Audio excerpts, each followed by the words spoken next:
todo lo que tenemos, es todo lo que nos da. La isla en la que vivimos te deja sabor a sal. Resulta tan complicado saber cuál es tu lugar, hasta que llega el momento de ser un isleño más. No es todo lo que tenemos, es todo lo que nos da. La isla de contrastes, lugar de diversidad. El viento que nos despeina también sabe alimentar. No es todo lo que tenemos, es más bien lo que nos da.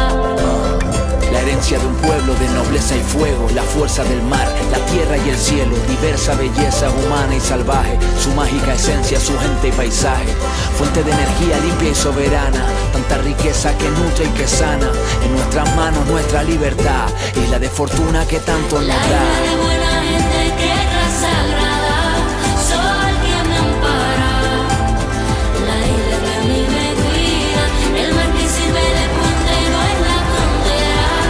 Hay mil maneras de verla en la de mi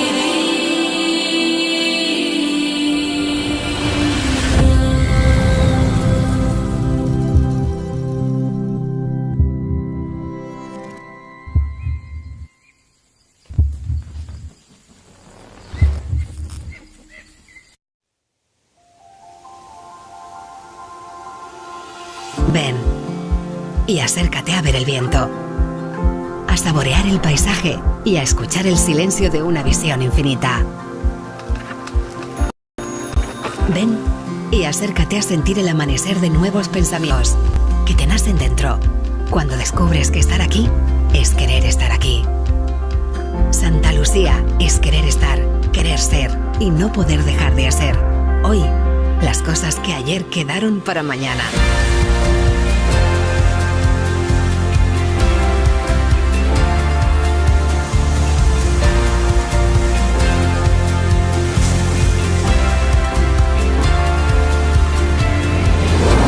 Ven y acércate a Santa Lucía. Acércate a ti.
que vivimos te deja sabor a sal. Resulta tan complicado saber cuál es tu lugar hasta que llega el momento de ser un isleño más. No es todo lo que tenemos, es todo lo que nos da la isla de contraste, lugar de diversidad. El viento que nos despeina también sabe alimentar. No es todo lo que tenemos, es más bien lo que nos da. La herencia de un pueblo de nobleza y fuego, la fuerza del mar, la tierra y el cielo, diversa belleza humana y salvaje, su mágica esencia, su gente y paisaje, fuente de energía limpia y soberana, tanta riqueza que nutre y que sana, en nuestras manos nuestra libertad, isla de fortuna que tanto nos La da. isla de buena gente, tierra sagrada, sol que me ampara, la isla que a mí me cuida, el mar que sirve de puente no es la bandera. Hay mil maneras de ver la de mi vida.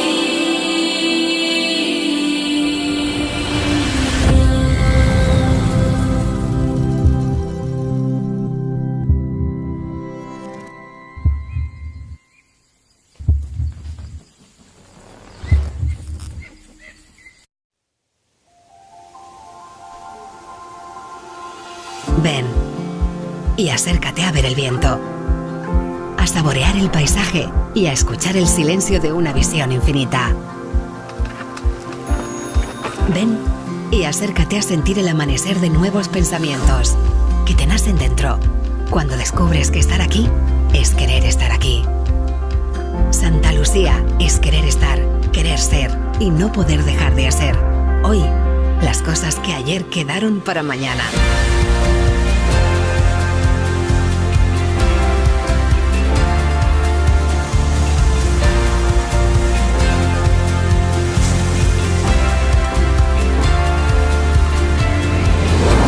Ven y acércate a Santa Lucía.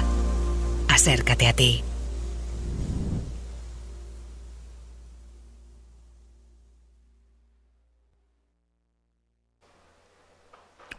Okay, welcome back. Day number 9. Yes, and this is the final day of competition here in Gran Canaria for the Gloria Windsurfing World Cup. But we're not finished yet. No, we have still got a few disciplines to finish. So under 15 boys is coming up today. And that is going to be, let me just make sure. Oh, it's not been updated. Okay, so let me just have a quick refresh. Apologies, but we do have under 15. There we go. Under 15 boys first, then girls. We've got the masters thrown in, so we've got about 2.5 hours of competition to go, and then there will be a super session for the pro women and pro men with €1,000 of prize money. So we'll be seeing all the big boys and the big girls going for it in that super session. But first we've got to sort out the under 15 boys and girls. One more final for the under 15 girls, and then, like I said, we've got a few of the under 15 boys to get to that double elimination. We do have low tide, and I think it's going to suit these young guys. Yeah, I think it's going to suit them really well. We've got not much waves around. It is small today, but at least they can ride up this top end where it's a bit more cross shore. And I think that's super useful rather than the high tide which they've had in the past. So will we get any different results? We'll have to see. But they get their experience, you know, to get to fight back through this double elimination. Will we have live scoring, I hear you're asking? Well, in theory, we've been having it, unless there's more than 5 in this first heat, which I don't think there is. No, there's 3 in this first heat, so we should be having the live scoring, let's hope. I don't see it on the website at the moment. And here we go. So we've got Daniel Dunkerbeck in this one. We've got Gaspar from Austria and Raphael from France. So I think this is Gaspar on the duotone. Oh, we do. Yep, we've got the live scoring. Good to see. Gaspar, what's he got for us? This is the under 15s category, so 14 years old and younger in this year. Little table. going for the heaven kick. They will be scoring straight jumps in this category. Oh, I think that was Raphael there with a bit of a nosedive.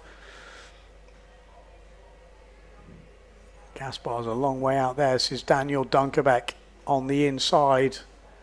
The youngest of the Dunkerbeck family, trying to follow in his dad's and his brother's footsteps. He does look like a younger Liam Dunkerbeck, to be honest, with the long hair. Definitely reminds me of that blue sail. You always remember, you know, Liam Dunkerbeck flying around. And Jaden Tiger as well. What happened to Jaden Tiger? I actually saw him over in Brazil, still ripping it up. But we don't see him so much on the World Cup over in the Canaries. Good starboard tack sailor. Still busts out the moves. Daniel Dunkerbeck, what's he got for us? Wow, gets a little bit of airtime.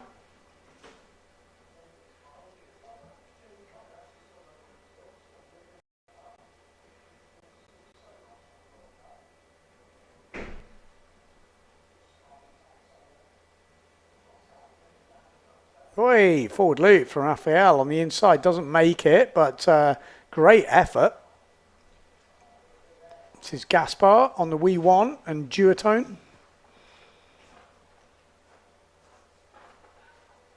So wind is a little bit lighter today, which is not a bad thing. And low tide. Oh, nice turn from Gaspar, just dropping off the back a little bit. So 9 minutes 40 on the clock. If you are watching out there, let me know. Oh, another forward from Raphael. That was a good one. Pops up. That's going to put him in the lead in this category. And that should be a big scorer. You know, you want to see them reward the forward loop like that, because the scale is everything at this level. You know, we're not judging these guys on the scale as the top guys. This is on a different scale. It's always difficult from the judges when you go from, you know, under 15s and you go straight to pro men and the scale is changing around. That's always been, you know, what the judges have said over the years, and it's totally true. It's really difficult to move your scale around in between different heats. So it's good that we've got the under 15s together in this one. Waiting to see what they scored that forward loop, but I would go pretty high on that made forward loop, because, you know, that is a standout move from what we've seen so far. For some reason, I'm not getting the scoring on the website, but is that just me?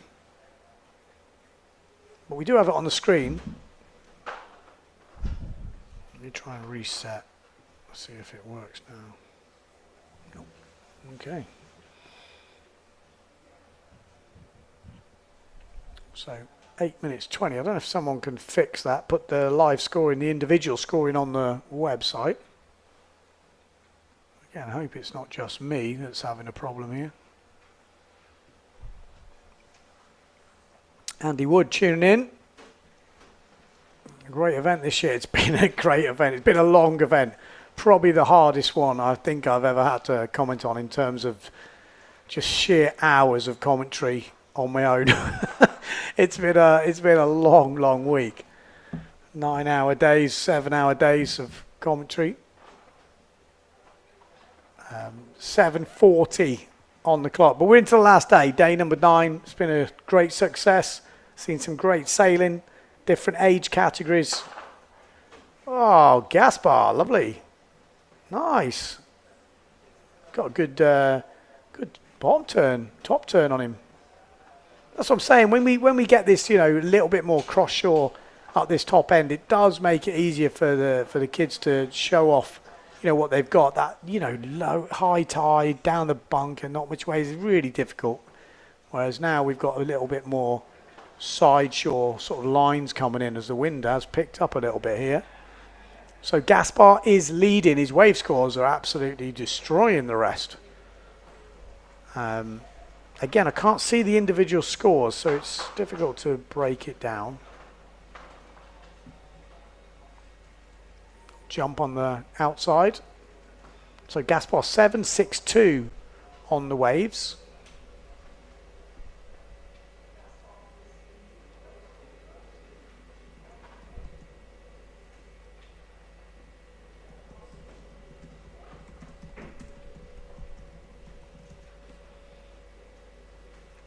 Gaspar, 6 minutes 20 to go, comfortably in the lead with those big frontside turns.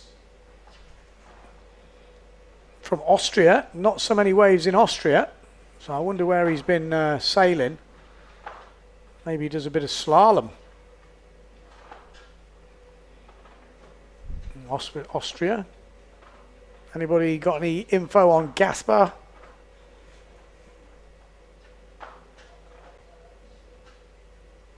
Well, he has got 2 last names. Is that normal in Austria? Usually that seems to be a Spanish thing. Portuguese thing. Maybe it's just a foreign thing. We don't seem to get it in England as much. 5 minutes 30 on the clock. Gaspar.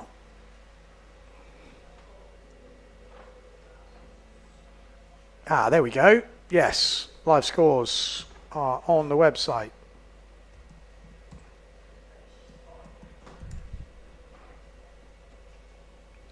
So, what have we got?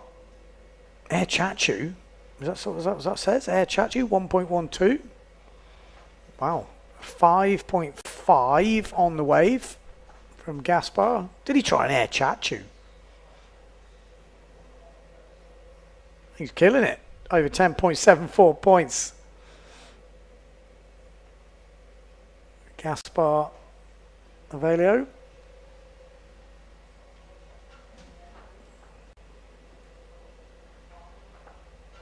How much wind is there? Well, weirdly, I checked the Pozo cam before. It actually says, I'll show you what the live reading is at the moment. The Pozo Winds webcam wind meter. Oh, it's dropped a lot now. 20 knots average, 36 knot gusts. So definitely a lot lighter today. 4 minutes on the clock. That was a better, oh, just dropping off the back from Raphael there. Raphael in second place at the moment. Dunkerbeck in third. Okay, there's quite a lot of ACs, so I'm guessing that's not Air Chachus. What is AC?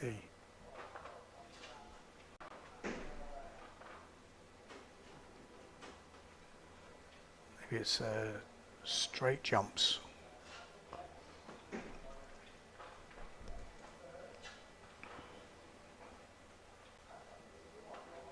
Forward loop getting a 3.25. I think that's a bit harsh for a forward loop. But I guess they've got to keep the scale all the way through. I think it could have scored a fair bit more. It was a pretty decent effort if we're looking at scale. But they've got to keep the scale from this one all the way to the final. And we saw the finalist, Gonzalez, was smashing out perfect forward. So I guess that's what they've got to do. Just trying to go down the bunker there, Raphael. If you are just joining up, this is the first. Oh, watch out for that rock. His mum and dad are like, oh my God. Oh, it's shallow down there. Yeah, that's not a good place to be, Raf. Oh my God, he really is in the rocks there. Oh, I don't think he's going to get out without some damage unless he walks out. I think he should walk out. He was deep on the bunker there. That's the problem. When it's low tide, you just don't want to go down. He's not in this heat. I think he's got a bald head, so he's definitely not under 15s, this fella.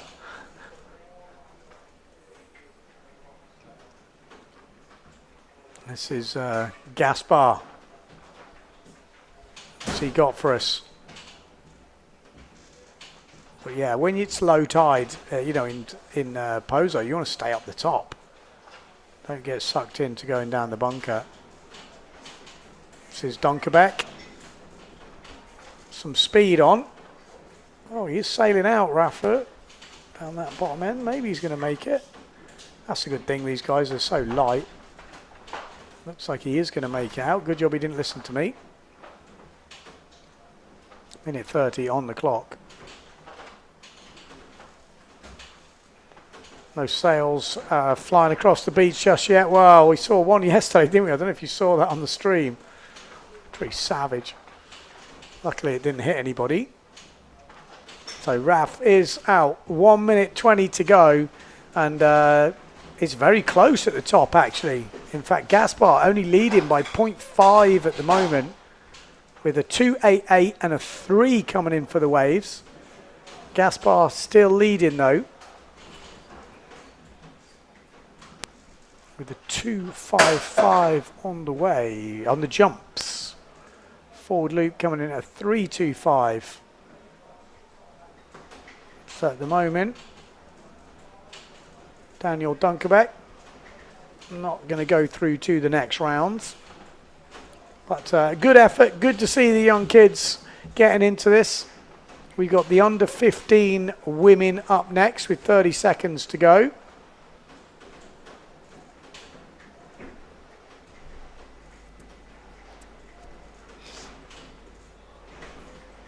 And Rafi gets back. Really close heat actually for these two, but they will be both going into the next round.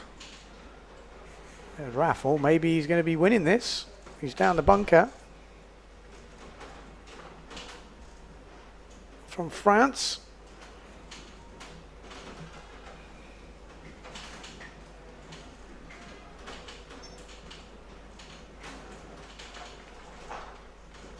And that is the end of the heat. So, oh, actually, only one goes through. That just finishes in order. Oh, okay, so that's quite a big result. We have to wait and see how that happened, because there was a wave at the end that could have made the difference to the overall. So we'll have to wait to make sure that doesn't change anything, because a little upgrade could change it. I think it has. So yeah, I think it is Rafa with that last wave score coming in at a 5.5, as with that forward loop 3.25, he's won the heat. So and he needed to, because there's only one advancing from this heat. The second place rider will obviously finish in order. So yeah, good skills there from Rafa. Managed to get off the bunker and get himself into it. It's a big heat, because he would go against Anton Gobish, but the Gobish family have actually had to go home. So we've lost all the Gobish family. So Anton Gobish, who was in 4th place, will obviously automatically lose the next heat because he's not here. So Rafi will go through that one, and he'll go against Elias in that battle for the podium. So that was a very big last wave for Rafi there. Good skills, mate. And I think he deserved it with that forward loop as well, 3.25.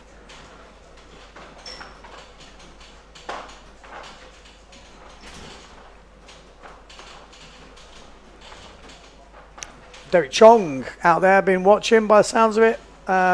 Good to hear you've been enjoying it. Oh, Treen Gobish. Well, I'm guessing Treen's not here as well. So maybe it's just Fumi.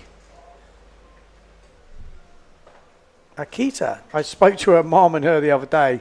Pretty cool, man. She was the one doing the crazy cheese roll. She says, Ben, what's a crazy cheese roll? I was like, well, I don't explain the difference. She says everyone in Japan was asking what the crazy cheese roll was. Pretty cool.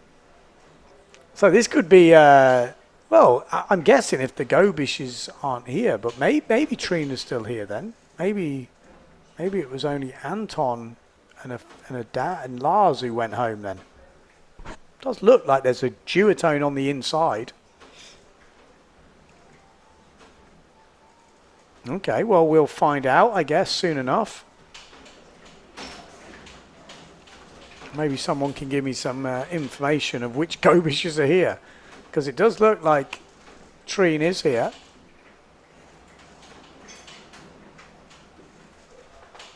Yeah, Treen Gobish on the inside. Okay. So Treen wants it. Oh, Bosch is out. Forward loop straight off the bat. Bam. Nice. Nice. Really good to see that. Treen Gobish. She's like, I'm not going home. I'm staying here. See you later, Dad. I'll look after myself, she says. I want to win this event. So Trine Gobish.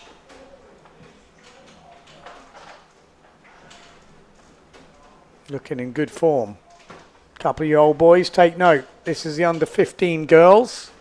And what? I mean, Trine, she can't be very old. Is she like 12 or something? Here he is. Raf. Got it through in the end. Probably took out a few fins. But it was worth it. He's going for the podium now. Got tough competition with Elias in that next heat though. But, good skills. This is Trine Gobish and Akita. Fumi Akita. Oh, Gobish on the inside, getting a nice wave by the looks of it.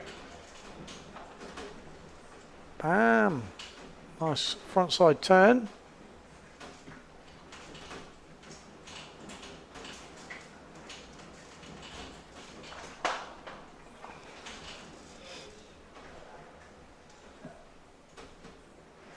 If you are just tuning in, we've got the super session coming up at 2:30, I think it said, which is in about 2.5 hours' time.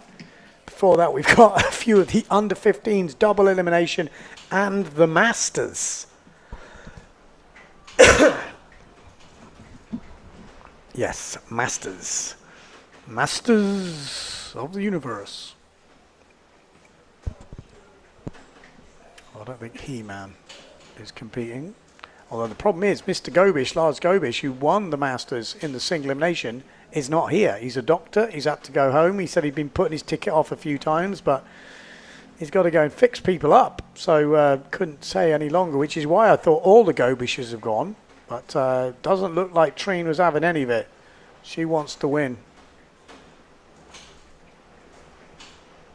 So she's still here.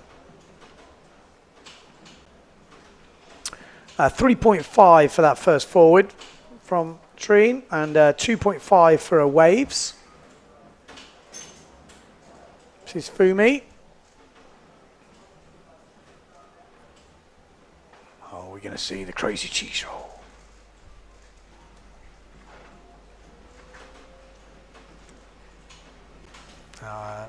Takuma Sugi has been helping her out. Her first time over here.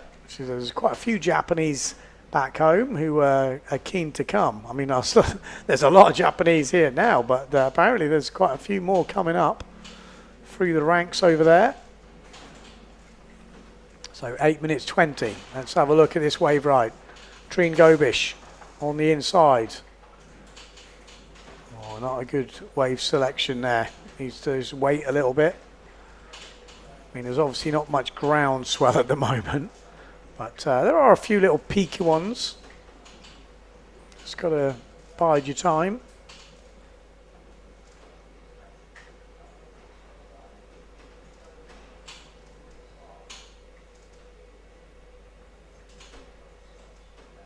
Here we go. There's a nice wave. What's she got? Ooh, one of the table, I think. Didn't quite get the takeoff.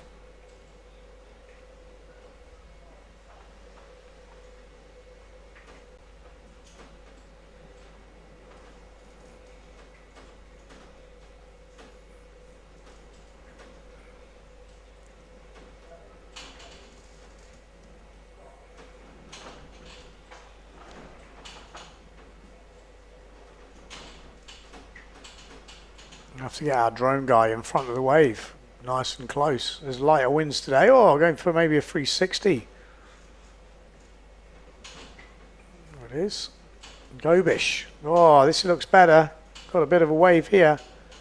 Front side turn coming up, little backside.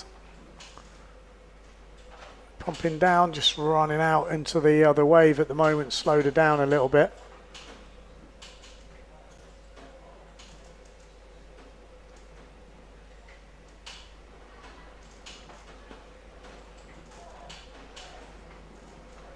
Six minutes 30 on the clock. The waves will pick up as this tide comes in. Very low tide at the moment. Got big spring tides at the moment. Full moon. Whoa! Crazy cheese roll. Oh, we've got to be careful on our ankles.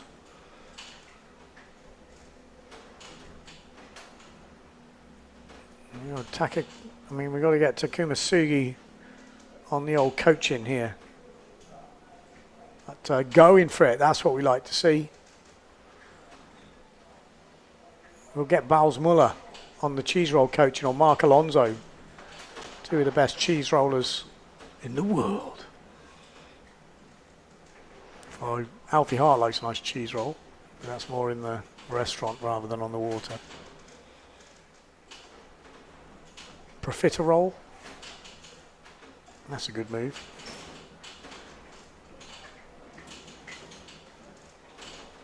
What other rolls are there? Sashimi roll. Rainbow roll. If you were going to name a move, what would you name it? Anyone got any good ones? You've just invented your first move. What's it called? Some people have names ready. You never know. Okay, 5 minutes left in this under 15s heat at the moment. Trine Gobish looking in control, although a wave from Fumi on the last one. 4 points for that wave. So doing some damage, although Trine Gobish with a really nice wave here. That's a much better wave for Gobish. This will add some points. She's going right next to the beach here. That will keep her in the lead, I think, when that one drops in with 4 minutes 40 to go. Bomb Squid says, imagine sailing Pozo for full week. Yeah, well, a lot of people do it. Oh, we're going to see the... Oh, we're going to see the cheese. Gobish. Oh, tries the table. Whoa! Oh, life. She's got to be so careful with those ankles. Come on, Takuma. You have to give her a bit of coaching.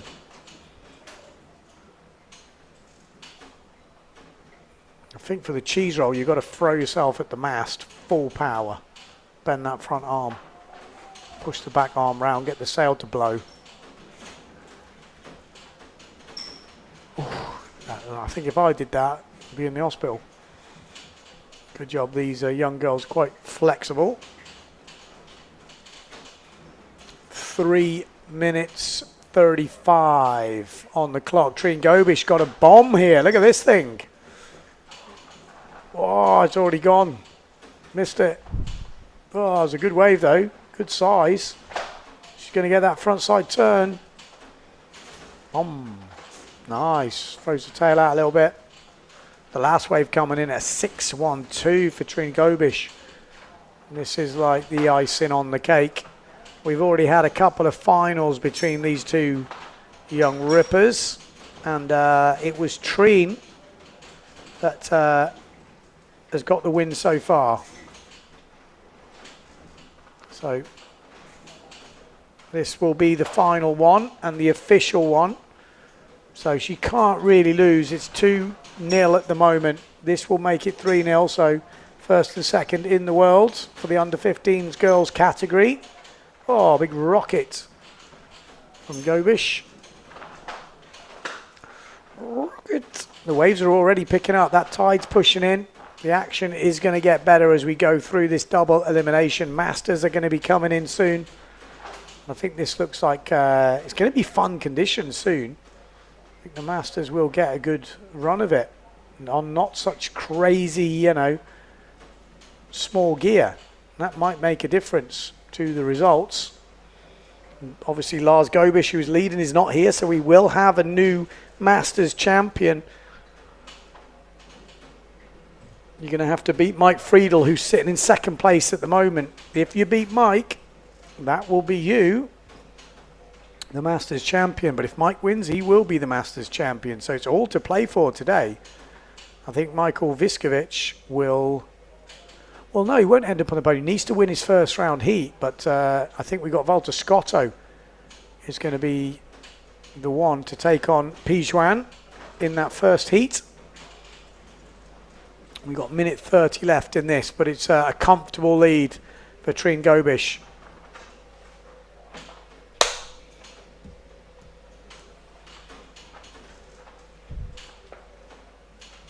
1:15 on the clock.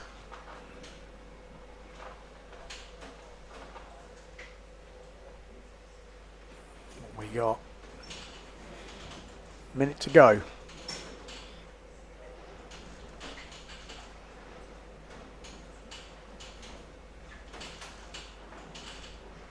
"55 seconds. We're going to see another forward loop. I think it was a good one already. Does she need to do another one? Probably not. Maybe just does one for fun. Nice wave on this inside for Fumi Akita. Kobish flying out the back. 30 seconds to go. She's hungry, isn't she? What's she looking for? Backy? Oh, table. Chucking up the table. Down in the bunker.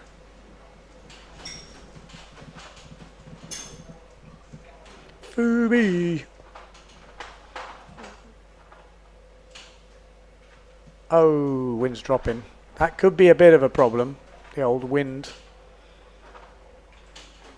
Could the wind drop and save Lars Gobish? He still could be the winner if the wind does drop. And there we go. That's the end of the heat. Trine Gobish dominating, and she will be the Gran Canaria GLORIA Windsurfing World Cup Under 15 Girls Champion. Fumi obviously in second place, but a good showing from the young girls. A few years, I think, left in that category as well. So still very young. And here we go. We are going into the Under 15. What are we going in? Under 15 boys. Let's have a look. Although that doesn't look like under 15 boys. Do we have under 13s? Let me just, I thought they were finished. Let's just slightly do a quick bit of research. Oh no, there is one more result to go in the under 13. So I think we've got, looks like under 13. So we've got Dennis Gonzalez, who's got 2 first places in this category already, who is going to be on the yellow no, he's going to be on the simmer, blue and red and white, the yellow board. We got Rocco Swift. No, we got 2 Gonzalez. What am I on about? We've got Dennis. Yeah, Dennis is on the simmer. Eric is on the yellow sail. You can see on the inside, and we've got Rocco Swift on the Neil Pride sail. And, I think Eric is he 10 years old still? She's kind of crazy young. Dennis is 12, I think. Rocco must be 10 or around that age.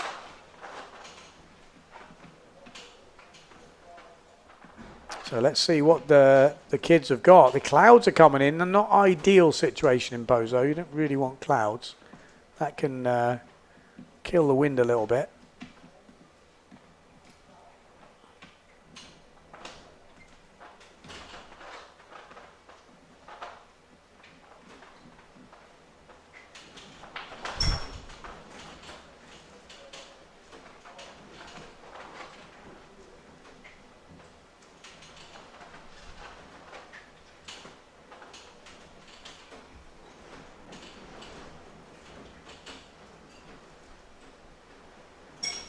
Yellow flag is up. So far we've seen 2 wins from Dennis, 2 second places from Eric, and 2 third places from Rocco Swift.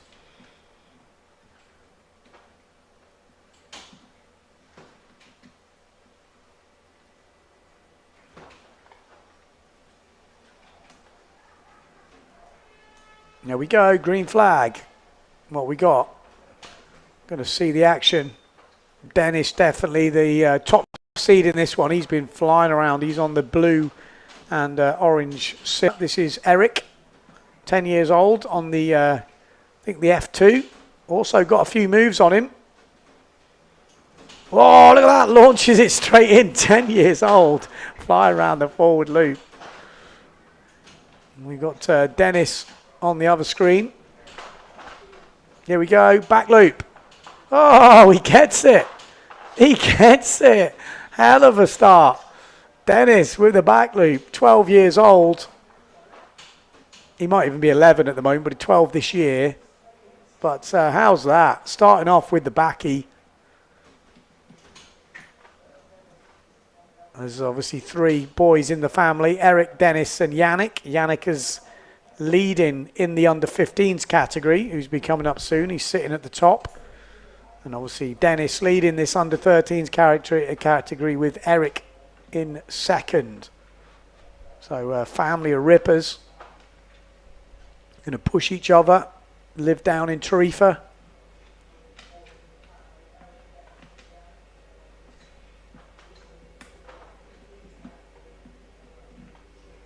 (10:30) on the clock.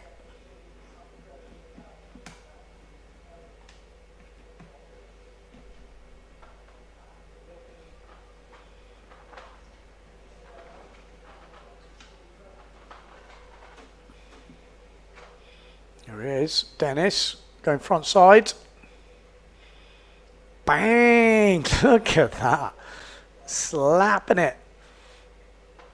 There's a great shot of him actually, Jay-Z took the other day with his arm around Rocco Swift. It's a pretty cool shot, I don't know why, I was just looking at it, he looks like a father figure. He's only 12, just the way he's got his arm around him. It's pretty funny. Look at this. Bang! That was beautiful. Love it. Say 11, 12 years old. Ripping it up. I'm glad to see the kids are doing it in this, like I said, the low tide where there is a bit of shape to the wave and they can actually show off some jumps and show some wave rides up at this top end, because that is what Pozo's like. High tide Pozo is tricky to sail. There's not much shape to the wave if it's not big enough, and difficult for the young kids. But these kids have been around for a couple of weeks. Oh, hello. Hello. Look at that. Second back loop, and the second back loop was even better than the first. Wow. That's going to be a huge score. Oh, the big forward. Oh, absolutely killing it in this under 15s final. Love to see it on the Simmer 3 batten. 6.5 for that wave coming in. 7 points for the back loop. And the back loop was from before. So Eric getting 2 points for his forward. And 0.88 for his wave. Rocco Swift getting a point for his jump. And a 1.38. 8.75 for that second back loop. I mean, thoroughly deserved. That's what you got to give it. At this age category, when you're landing back loops like that, and I like to see it because we got a little less wind today, and this is just a normally good day, and this is what the guys are capable of. You know, you put them out the other day and it's blowing 40 knots and it's high tide. It's really hard to show what you've got. So I'm really glad we've got the low tide now and the wind isn't, you know, cranking, and they can really show what they've been practicing. But epic stuff from the boys. Good to see. Say Eric, only 10 years old. Probably on something like a 2 something.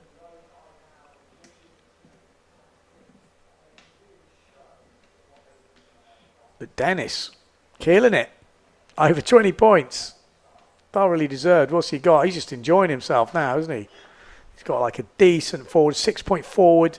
Gets 9.12 for that second back loop. I mean, that you'd be proud of that in most of the fleets in these conditions, that second back loop. It was seamless.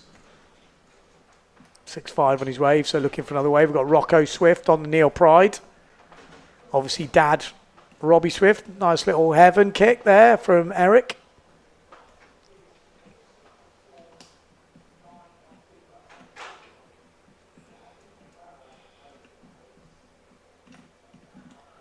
Oh, big forward as well down that bottom end from Dennis. He's just having fun.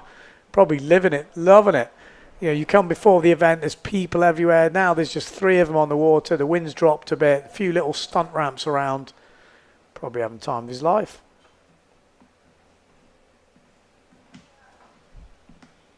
Andy Wood says Dennis got great style. Yeah, I mean, say 12 years old. Ripping it. Ripping it. Here we go. What's he got? He's looking for it. There's a lovely ramp coming up here for Dennis. What's he going to show? He's got his eyes on bigger and better things. You ready? Hey, ooh, drone guy was dicing with it there, wasn't he? Oh, there's a forward loop. Getting a bit adventurous, our drone guy, now the wind's dropped. Here we go, Rocco. You never know. Competition has a way of pushing you past your level. So are we going to see a forward loop? You never know. Might just get the adrenaline going. Oh, he's got a side wave here. This might be tricky. Yeah, they're the difficult ones, those. They push the nose off the wind. Oof, he's going to have a few to deal with there. Waves are picking up. Bang. Yeah. Dennis having a great sail. Probably his best sail since he's been to Pozo. No one on the water. Oh, lovely wave as well. Dennis Gonzalez. You're definitely going to be hearing from the Gonzalez clan in the future. There is 3 of them, like I said, and they're all rippers. That was a beauty first turn. Oh, Eric. Wow. Gets the forward loop. What was he, 10 years old? Going round forwards already. His brothers are doing backies and forwards. You know what's coming.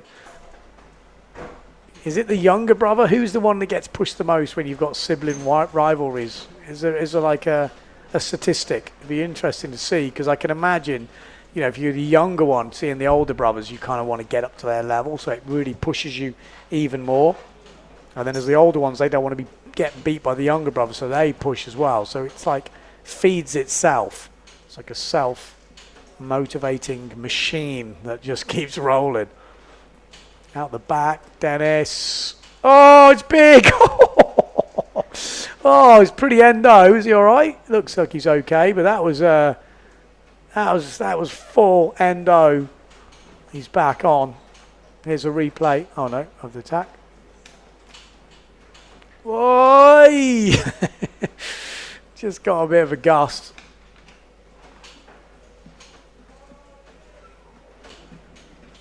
Three minutes 30 on the clock. Eric Gonzalez, this was the forward loop. Nice style. I like the way he moved the board off the wind there. That was great. That's exactly what you want to do if there's any kids watching.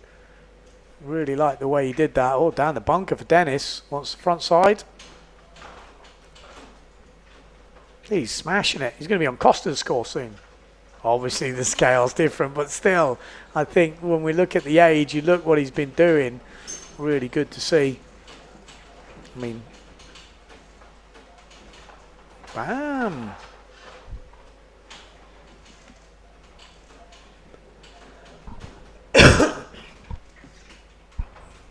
Marino, you know, at this age, Costa at this age, Kiefer at this age, you know, these are the guys that are now ripping it up in the main fleet, and we're all at this junior level. You know, I'm old enough to have seen those guys all come through all the stages. Pretty funny, man, to see now them fully grown and absolutely ripping it up in the main fleet. Rocco Swift, no doubt, will be super motivated by being here, seeing what the kids are doing. You know, he lives in Maui, so it's pretty great place to windsurf. Obviously not the same tack, starboard tack, but it doesn't matter when you're a kid, just getting on the water, putting it in. Dennis, what's he got? Big forwards. Nice. Endo, mast high, pretty much. Cleared the tip. Minute 50 on the clock. This is what we wanted to see. I wanted to see these type of conditions for the kids. This is perfect under 15s conditions right now. Giving them the opportunity to just bust out the moves. So at the moment, over 30 points for Dennis Gonzalez. Getting 9 points for that forward, like it. Oh, Rocco, did he go for it? I think he might have.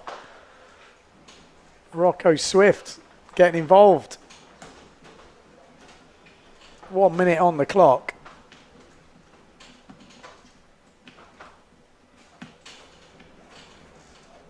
Eric Gonzalez, what's he got? He's had a decent forward.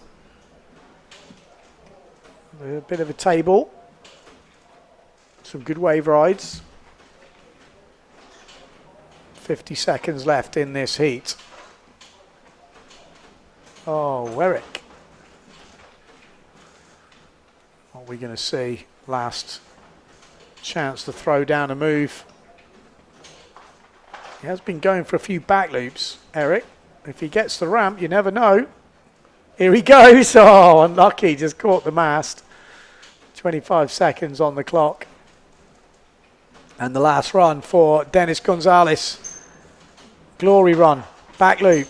Oh, he gets it. That's 3 back loops out of 3. The hit rate is ridiculous. I've always said if you can do 3 moves in a row, you can say you can do it. You know, that's when you can back loop. If you just do 1 every now and again, doesn't count. 3 in a row, and he just did 3 in a row, so he can tick that back loop off well and truly. Lovely to see. Like I said, a little bit lighter wind, a bit more cross shore, and the kids just showing us what they've got. Great performance. Dennis Gonzalez is the under 15s boys champion here in Pozo. Second place, Eric Gonzalez. Great forward that as well. Love that. Oh, that was a big one, wasn't it? And then Rocco Swift in 3rd place. That was pretty motivating, I reckon. Good technique. These going to be absolute charges. Absolute charges. Oh, someone doing a bit of rock running there.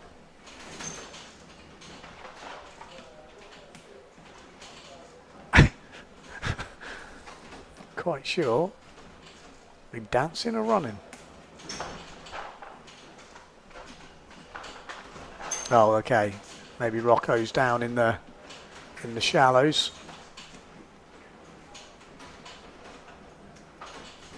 Looks like he's going to try and sail out. Sometimes it can work. Sometimes it's better to just come back this way at this state of tide. But good performance. Really enjoyed watching that. Let's have a look at the list. So that was under 13 boys. Next up, we've got the under 15 boys. This is man-on-man heat, and this is the battle for the podium. Battle for the podium coming up. We've got some strong competition this one.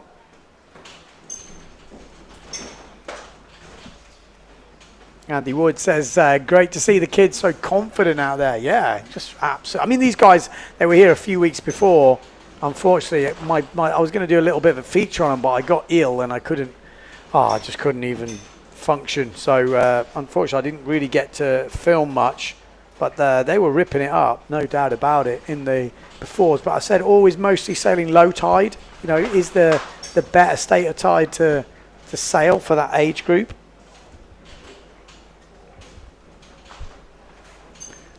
I mean, they shouldn't be sailing at high tide. It's just not a good place to sail when not sailing down the bunker. And we don't really want to put 10-year-olds, 12-year-olds down the bunker. So that's my sort of take on it.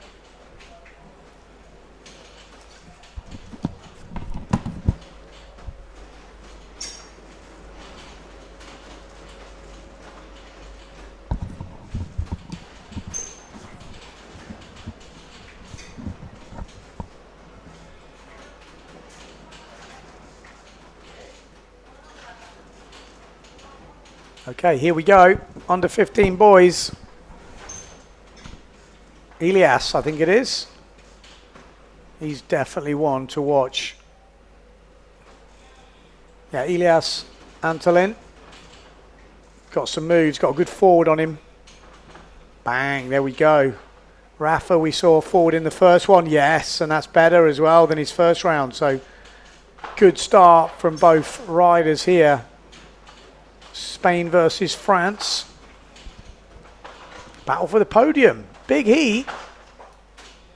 Big heat. especially at this young age, you know, getting on the podium. I guess, you know, getting into 4th place is a really good achievement as well. But I know when you're standing on that podium, it can feel pretty good. But look at this. Antolin, bang. Nice. Good start to the heat from Ilias.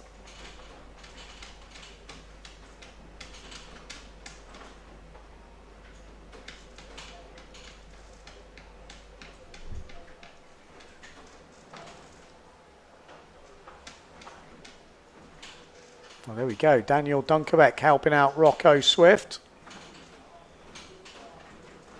Good to see. Good to see. That's what we like. There's Robbie Swift. Rocco's having the full Pozo experience. Probably used to Maui, nice sandy beaches.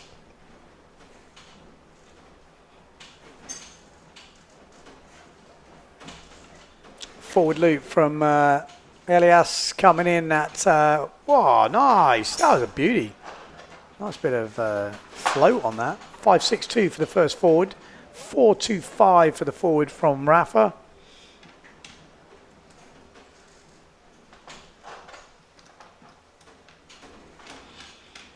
Tabletop coming 2.62 and the first wave drops to 5.62 on the first wave. So a good lead for Elias Antolin.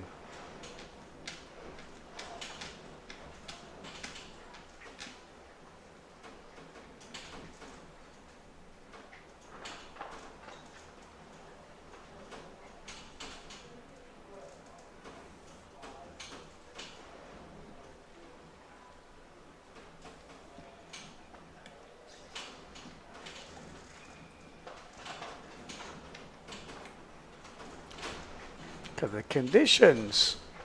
Boys ripping it up. Elias Antolin, look at this. Bang! Fully round. Love to see it. Oh, helitack. Oh, just about gets it. Good skills. Remember, this is the under 15 boys category, so 14 years old, 13 and 14 years old.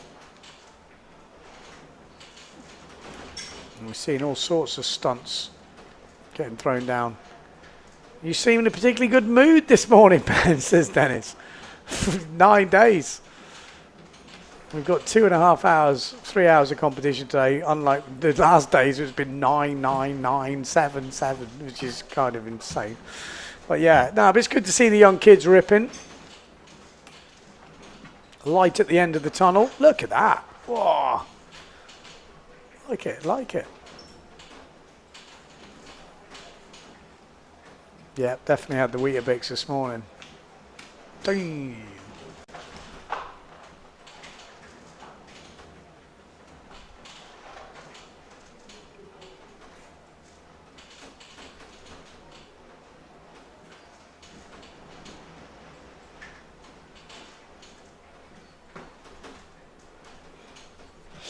He's smoking, isn't he? Elias Antolin. Getting all the waves. Rafa on a wave behind.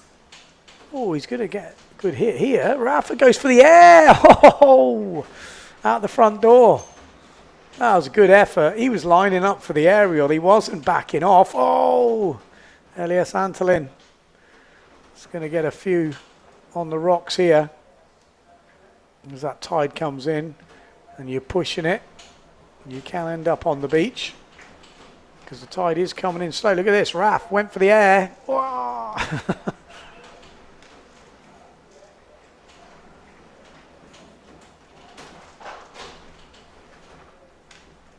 Yeah, this is the tricky bit. This state of tide on the beach, because there's still rocks there. At the lower tide, it's kind of sand. But at this state of tide on the beach, there's a few rocks.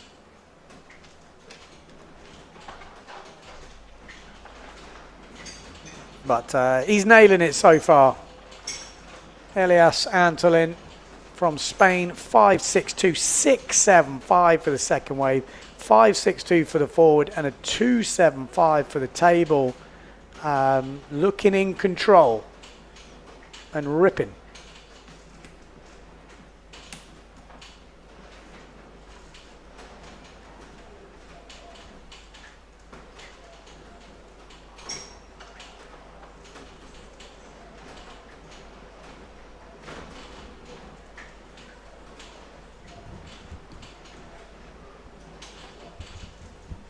6 minutes on the clock.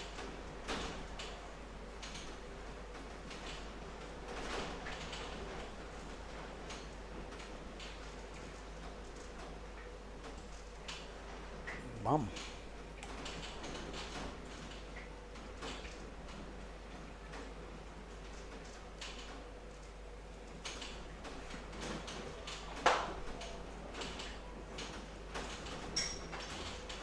Five minutes 30. Time is ticking down.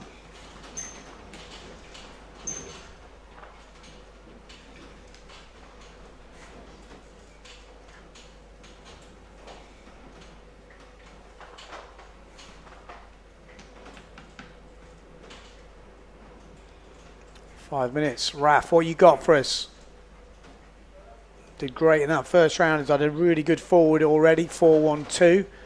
But at the moment, Elias Antolin is looking good, but Raf can pull it back.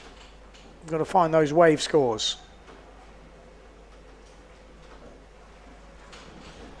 Wade says, to think the struggle I had learning in my mid-20s, but being at this level at 13, 14 is just crazy.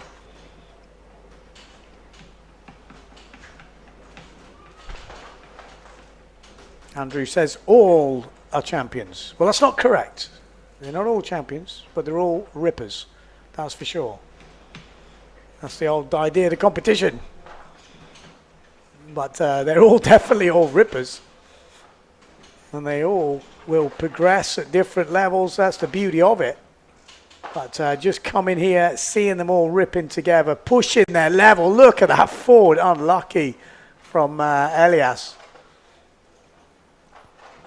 You know, I think whatever the level you're competing at here, just being here and seeing everyone else making friends, ripping up, it's you can't beat it.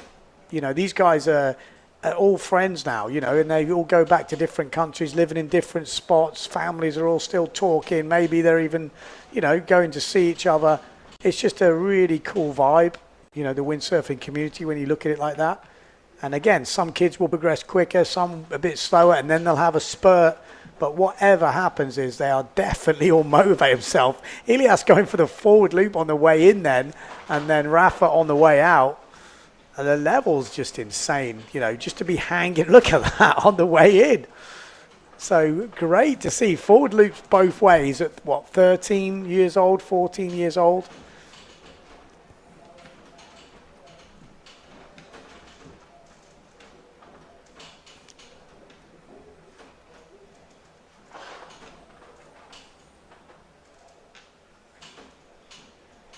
But how far can he go? Oh, I thought he was going to launch into the backy then. 2 minutes 50. Elias Antolin having a great heat here. You know, sometimes you just get the flow. It starts coming. Rafa's having a good heat as well. He's had 4-1-2 on the wave. You know, 3-1-2. You're giving a really good account of himself. He's definitely going to be one to watch in the future. Rafa from France. He's got a 4-1 forward. Looks like I said he was going for that aerial before. Really good to see. And he will walk away from this event fully motivated, I'm sure. But just remember the names, because obviously in the future we've had a lot of guys coming through these junior ranks, and they're now, you know, heading up the top of the PWA ranking. So it's definitely what happens, getting this early experience.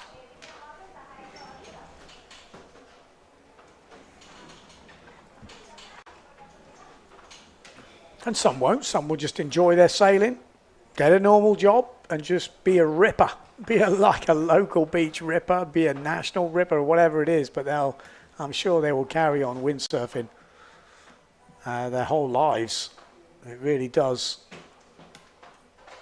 kind of define your life, windsurfing, when you're a windsurfer or a surfer for that matter, any of the lifestyle sports. Your kind of life does semi-evolve around the weather for the rest of your life. If that's a good thing, I don't know. But it's a thing. Speaking from experience, obviously. Bam. Oh, just going down. Rafa, that 1 minute to go. What are we going to see?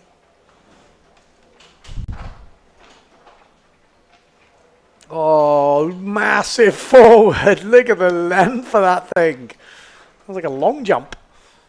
Covered some serious distance there. Elias Antolin right in his last run. Look at this. Oh, sick. Beauty. So amazing when you see all the young, you know, the small sails, the lighter gear, the smaller booms, the small boards. Just amazing that they've got this sort of gear to rip around on. Really cool.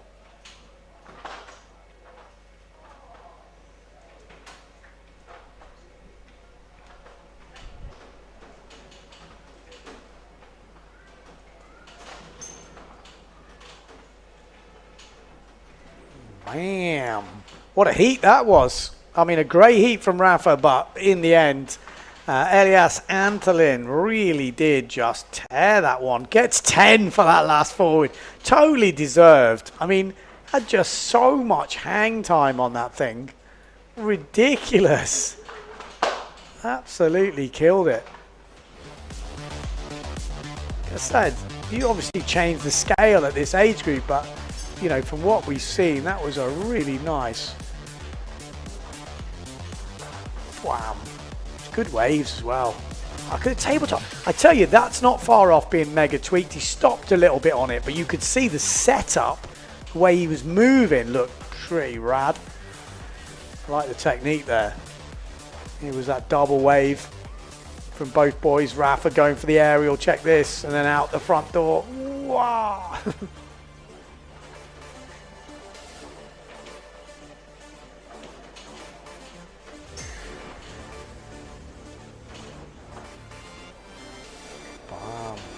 Landed that one pretty flat, but and then that forward and away, and lots of action in this heat. They're having a whale of a time out there, living the dream. Look at the wave selection, wave just epic. Look at this, yay! Love it, love it.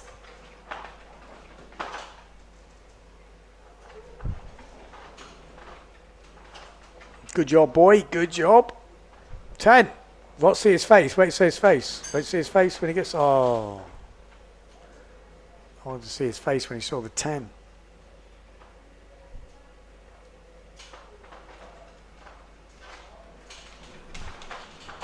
Okay, into the Masters next. This is going to be...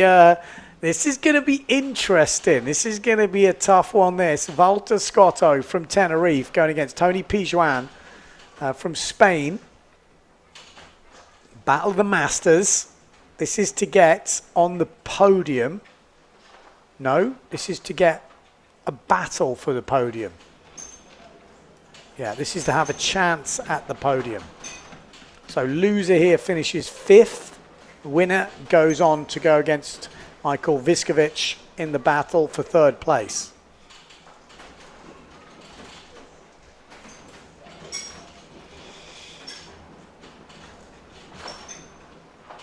Who's here for the old boys? Who's here for the over 45s?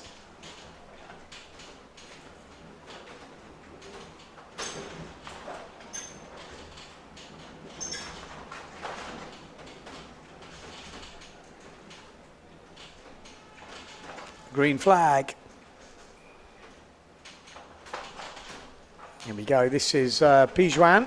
Oh no, what I'm on about. This is not Pijuan. Of course it's not. This is Walter Scotto on the Simmer board and the Severn sail, and then Pijuan will be on the Severn and Severn, I guess. And there we go, straight in, but doesn't quite get the takeoff. There was a splash behind, so maybe Pijuan landed something. In fact, where is he? Where is Tony? Tony! Hey, Tony, where are you? There he is. Tony on the outside, both on Severn sails. So, Scotto, this might suit him. A little bit lighter winds. He's used to Tenerife, so see how he approaches this. He does go big, Walter Scotto. Loves the forward. Loves the backy as well. And there's a nice solid backy. Been around since the 90s competing. Had some great results over the years. Still going strong. There we go. There was that backy. Not the easiest of takeoffs, that one.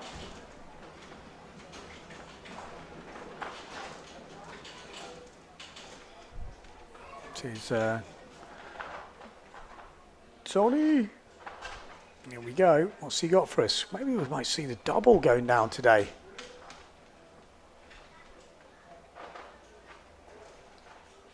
Here we go.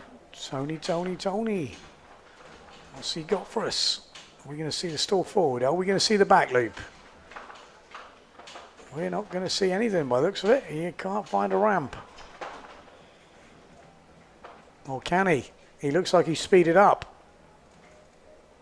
No. Always bad when you don't get that ramp. Oh, he did get something earlier by the looks of it. There's a replays coming through. There's a forward loop from Valter Scotto. 4-point forward, 5-point back loop for Valter. And a 2.5 back loop from Tony. Trying to ride a wave down the bunker. That's going to be the tricky bit today, is where do you ride? I'm just trying to figure it out now.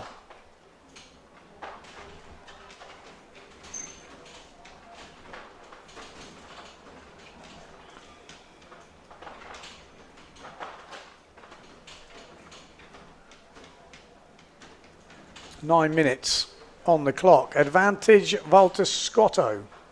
Oh, a nice little snap from Valter.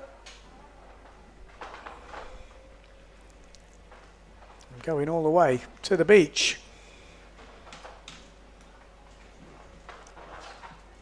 What about the over 60s, man? We don't want any more categories, please.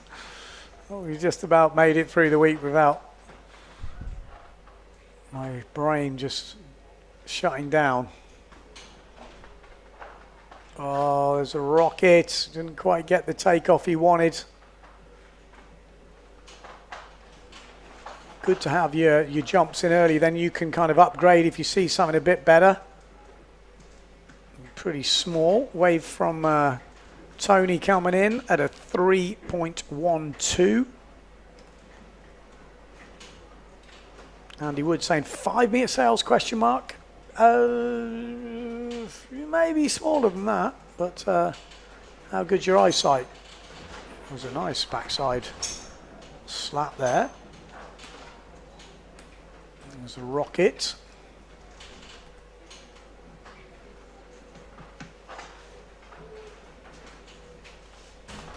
Yeah, you got to kind of chase that thing down to the bunker till you get that one that jacks up for you. Sometimes it won't like that. And Valter Scotto has found one that's jacked up. You have to be a bit careful because it's a few rocks, but good style from Valter. Still waiting for that first wave of his to drop in. Not dropped in just yet. Okay, Tony Pijuan. This looks like a ramp. Here it is, this one. The back loop. Gets it. You have to take off pretty forwards when it's like this. Not the easiest back loops to do. The wind feels like it's picking up. Yeah, a lot of forward speed. Yeah, a lot of pressure on the sail when you land.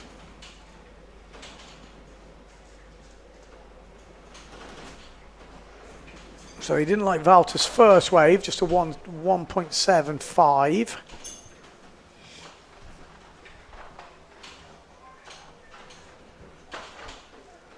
I think the second wave will come in a bit better, but Pijuan maybe finding that little pocket.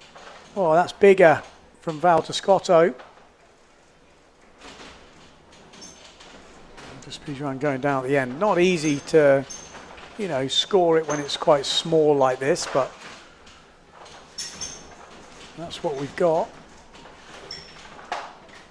Bam. Oh, nice. Got a really good laid down bottom backside turn.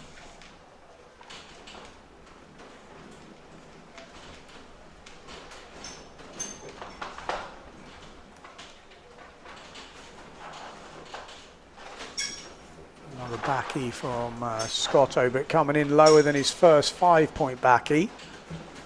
So leading at the moment. There's a stall forward from Pijuan. Oh, had to force it. Again, you land those with normal waves and normal stuff, but in the heat, you're taking off waves that trying to force the height.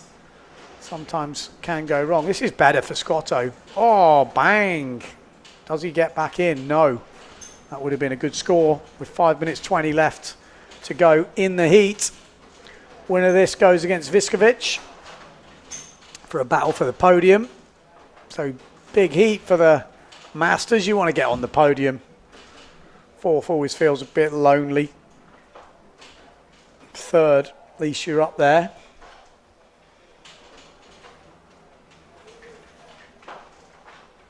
Ooh, just under. Just under. That'll be frustrating. Needs that jump to put him back in the game. When he does land it, though, he is right back in it. Walter Scotto needs the waves. And there's the forward loop from Pijuan. So now we're back in the game, and this could come down to now waves. Oh, look at the set. There is some sets coming through. Walter's going to get, I think we're going to see him launch into a bigger forward if he gets the opportunity. He does like a rocket forward, Walter. And we should have a set coming if that view from the drone was anything to look at from Tony. Or maybe it just looks wavier from the drone. If you look on the other screen, it doesn't look as setty as I thought.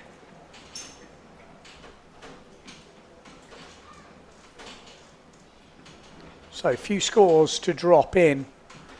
1.5 points the difference. So Tony needs to upgrade his back loop by 3. Needs an over 4-point back loop, which is not beyond the realms of possibilities. He's leading on the waves just, but losing on the jumps. So a good back loop from Tony Pijuan might have him in the lead, but Walter can upgrade his waves. He just needs to find that one with the opportunities on it. And there isn't one at the moment. Might be worth waiting around out there because wave scores what could make the big difference here. Jump scores are a small upgrade, but I think the wave scores could be a big upgrade. And I think that is what Tony is planning to do, although he could upgrade his back loop pretty easily with one good wave. With one good stunt ramp, I should say. There we go, he's looking for that wave. He knows it will make a big difference. If he can get a half decent wave, he could get in the 5-point range pretty easily, and that would put him in the lead. And this could be it. It's been a longer wave, more action on it, nothing really critical, but when it's long, it's hard to not score it better. 2 minutes 20 on the clock.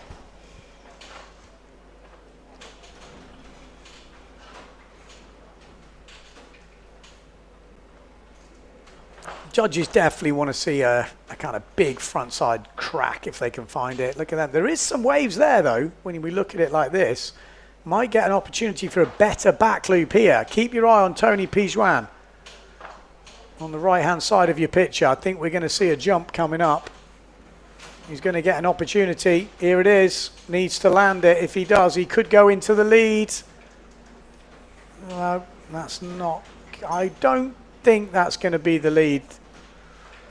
Didn't quite have the... Oh, it might be now because he's upgraded the last wave coming in at a 3. And that actually puts him 0.62 behind. The back loop would only need to be a 3.4. Walter Scotto needs to upgrade the wave score, which it looks like he will do. He only needs to upgrade... Oh, he needs to upgrade on a 2.62. Waiting for that back loop to score. If it's more than just over a 4-point back loop, again, it couldn't really see it from here. It wasn't the best landing, it wasn't the highest. So it's going to be in the territory.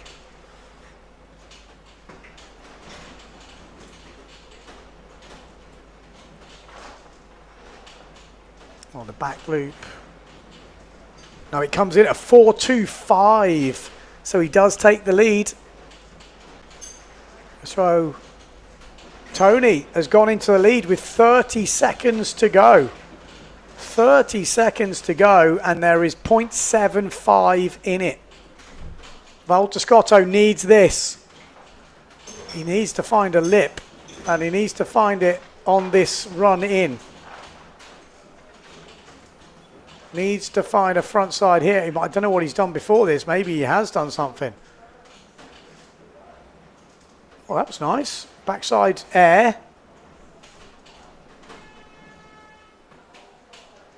I don't know how much front side he had on that. He would need to upgrade his wave score to a 3.5, and it's a big back loop from Tony. Goes down at the end. Wow. So we'll have to see what they score it. If it's a 3.5 for his last wave, I didn't see the whole wave. That was the back loop that scored. Interesting. Well, it was a very close heat. Just 0.75. It looks like Tony might have just got it. 2.12 for the last wave from Valter Scotto, and he's lost out here. He's lost out on that last run. Judges not really liking that backside airs. They wanted to see a frontside turns. That might have been the back loop, was it?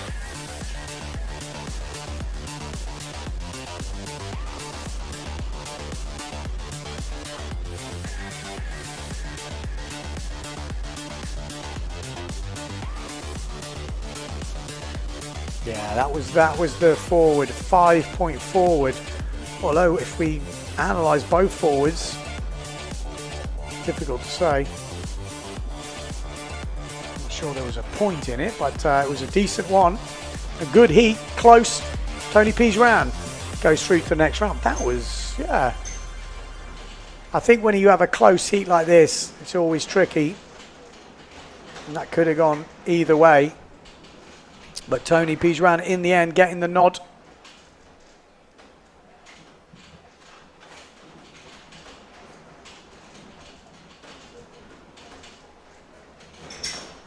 Red flag is up, and we're going into the I think we're on the podium already in the under 15s. We must be. Let me just catch up with the double elimination.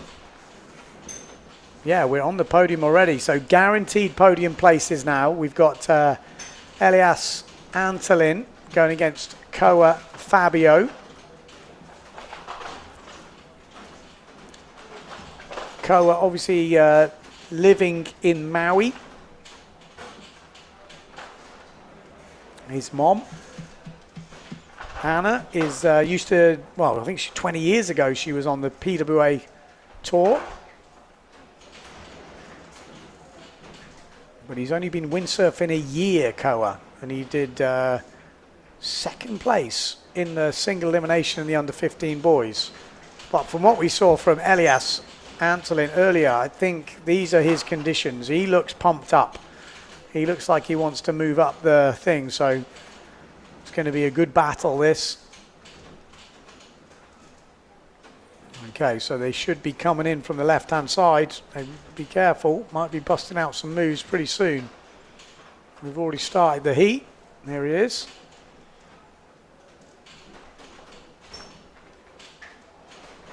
Oh, he's been sailing 1 year. Are you joking me? I mean, show some appreciation. Was he 13 years old?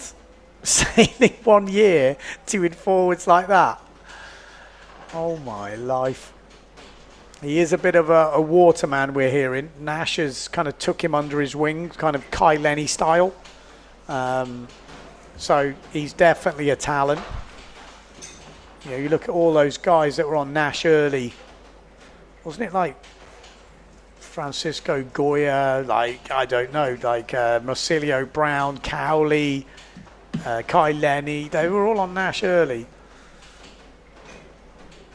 So Koa, I think, is definitely a talent to watch, but just a year sailing. 1 year. Let that sink in. 1 year. That's mad. It's absolutely mad. But Elias Antolin,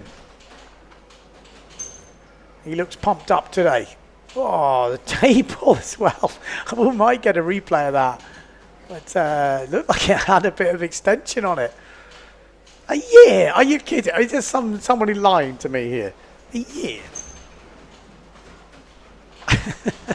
Freaking hell. He sails on starboard tack as well. This is port tack, the opposite way round.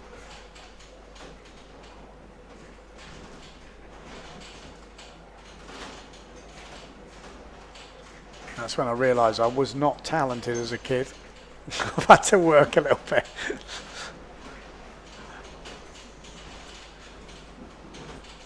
Elias just trying to find this wave on the inside. Bam, just riding it in. Little air on the inside from Koa.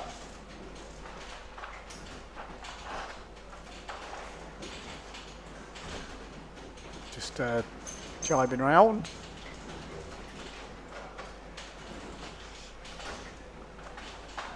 To be fair, he's quite a big 13-year-old Koa. I don't know how big his dad is, but I'm guessing pretty big. Here we go. He's going to get an opportunity here. Oh, goes for the table. Quite get the extension to get the big points.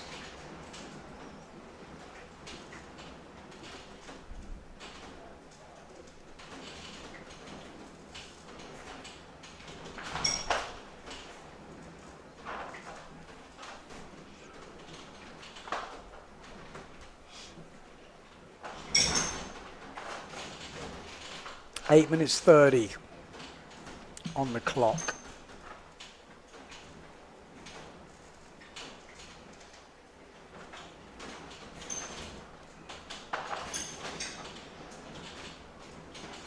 Just waiting for these waves to jack up. Antolin, nice. Oh, big floaty jump on the way in as Antolin goes down the line. Koa looking for the hit. Bam. Oh, we might get a jump here from Elias. Couldn't quite get settled. Got the biggest jump of the day earlier, the big old floaty forward.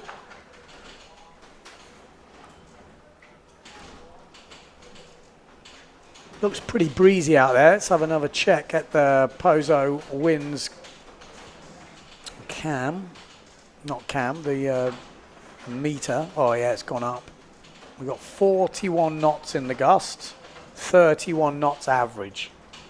So plenty of wind. Like I said, Pozo's a strange one because when it looks light, it's still absolutely nuking.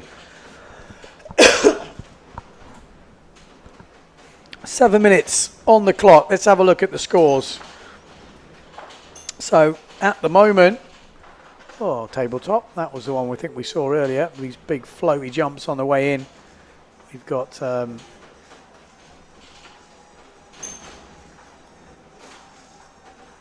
we've seen 5 points on the wave, 4-2-5 on the forward loop, 2-3-8 on the tabletop. This is from Koa leading at the moment, and it's super close. There's nothing in it.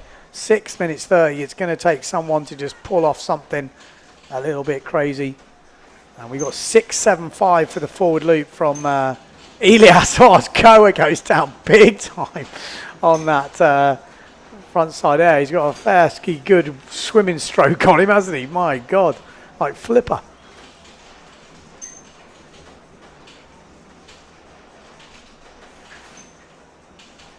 So super close. Nothing in this with 6 minutes to go. It's going to be a fight all the way to the end. Koa scoring 5 for his last wave.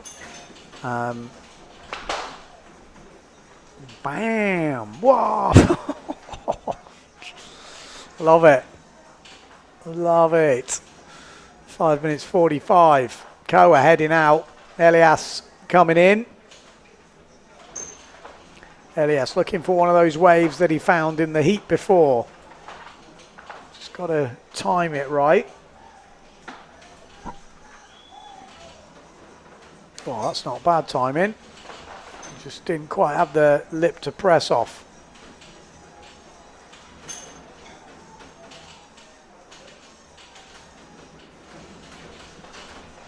Whee!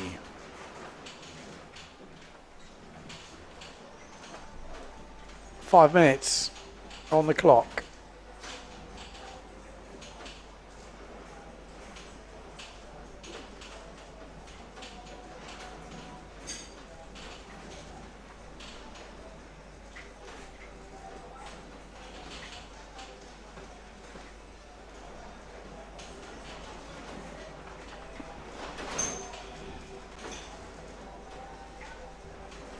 Wind is definitely picking up now. You can hear everything shaking.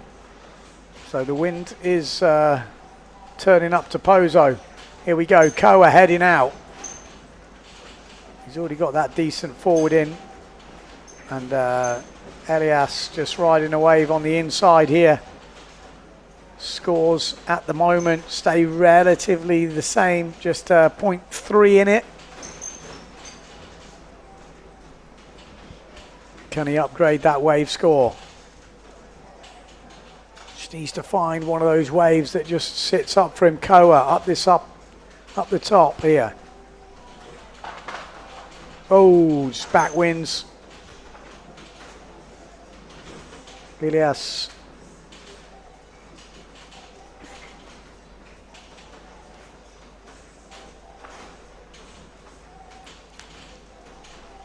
Three minutes 35.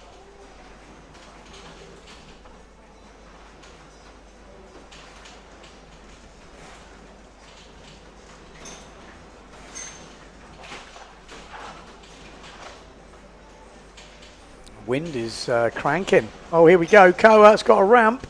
Oh, forward loop out the front door. Legs everywhere. You can see that board just got stuck on the takeoff. Wow! I think he's okay, but stylish. If you're just tuning in, we've got the under-15s battle for who goes where on the podium. Koa Fabio going against Elias Antolin.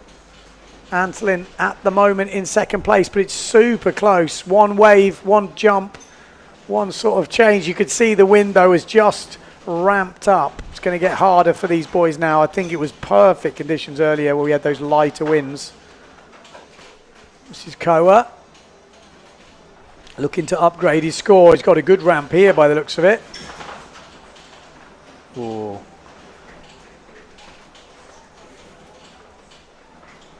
Already got a 2.38 tabletop and a 4.25 forward. Ahead on the jump, so is Elias Antolin, 8.75 for his combined jump, 6.75 and a 2. But Koa leading on the waves.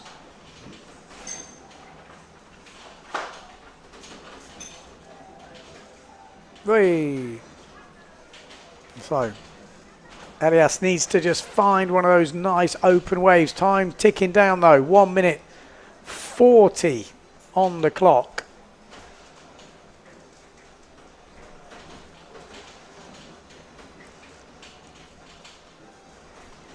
Wind has really ramped up here. So, oh, this looks a good wave from Elias. If this comes into something towards the beach, this could change things. Oh, just couldn't hold on to it. I think that wind is not helping. Much harder to ride when you're overpowered. And they are almost surviving now. I think the way the wind's picked up. They are battling it out with a minute to go. The winner here goes on to battle for first place. And then the loser here ends up third place, which is not really a loss, is it, when you're on the podium?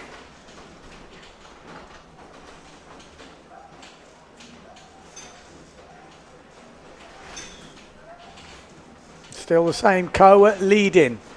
Elias going to have another wave here. Little air to start things off. Can he find that front side turn? That will be the one that would give him the points that he needs. And that's what he needs. That's great start to this heat. One more of them, and I think he's going to win this. Ooh, that might have been enough. That might have been enough. We'll have to see what Koa's got, because that's a pretty solid first turn from Koa, but then goes down as well. Will we see an upgrade? We got about 5 seconds to go. Okay, we'll wait for the scores to drop in. Has Koa done enough? It's going to be close.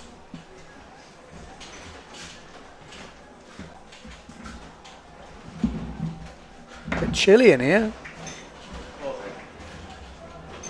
Perfect, there we go. We're going to get a co-commentator in the house. We'll just watch the highlights of that round. Oh, it was beautiful forward at the beginning. Some nice tabletops. Yeah, it should be good. We've got John McLawrence in the house. He is Northern, so you might not be able to understand him. Let us know in the comments if you can. Hello. Hello, hello, hello. Let's put you on. I'm there. I'm in. Are we on? Yeah, you're on. You're on. All good? I'm live. Oh, hello, hello. Hang on, hang on. We have seen a bigger score come through there, but there is a bigger score from Koa as well. So I think there was an upgrade, but there was also an upgrade on the other scores. So in the end, it is Koa that gets through. Yeah, it's Koa that's going to go in a battle for first place. Masters coming up. Johnny, how did you... Oh, shit, did you see that? That I was watching it in the room there. I thought you were out sailing then. No, it's not me. It normally is me, that though. It looked like your style. Now, but the young kids, they're going well, aren't they? They are actually. I've been watching them, yeah. They're looking good. This little kid did a really nice stall forward.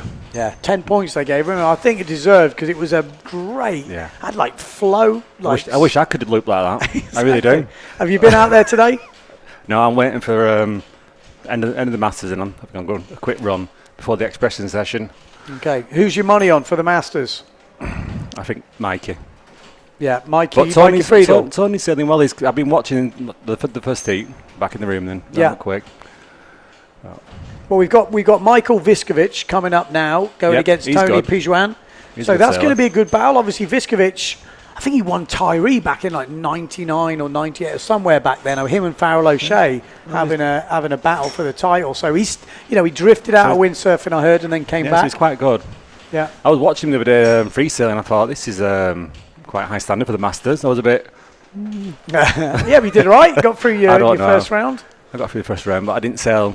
I thought I didn't sail the best I could do. It's always difficult. Yeah. People don't realise the heat sailing is a lot different to real sailing. I put myself under a little bit of pressure yesterday.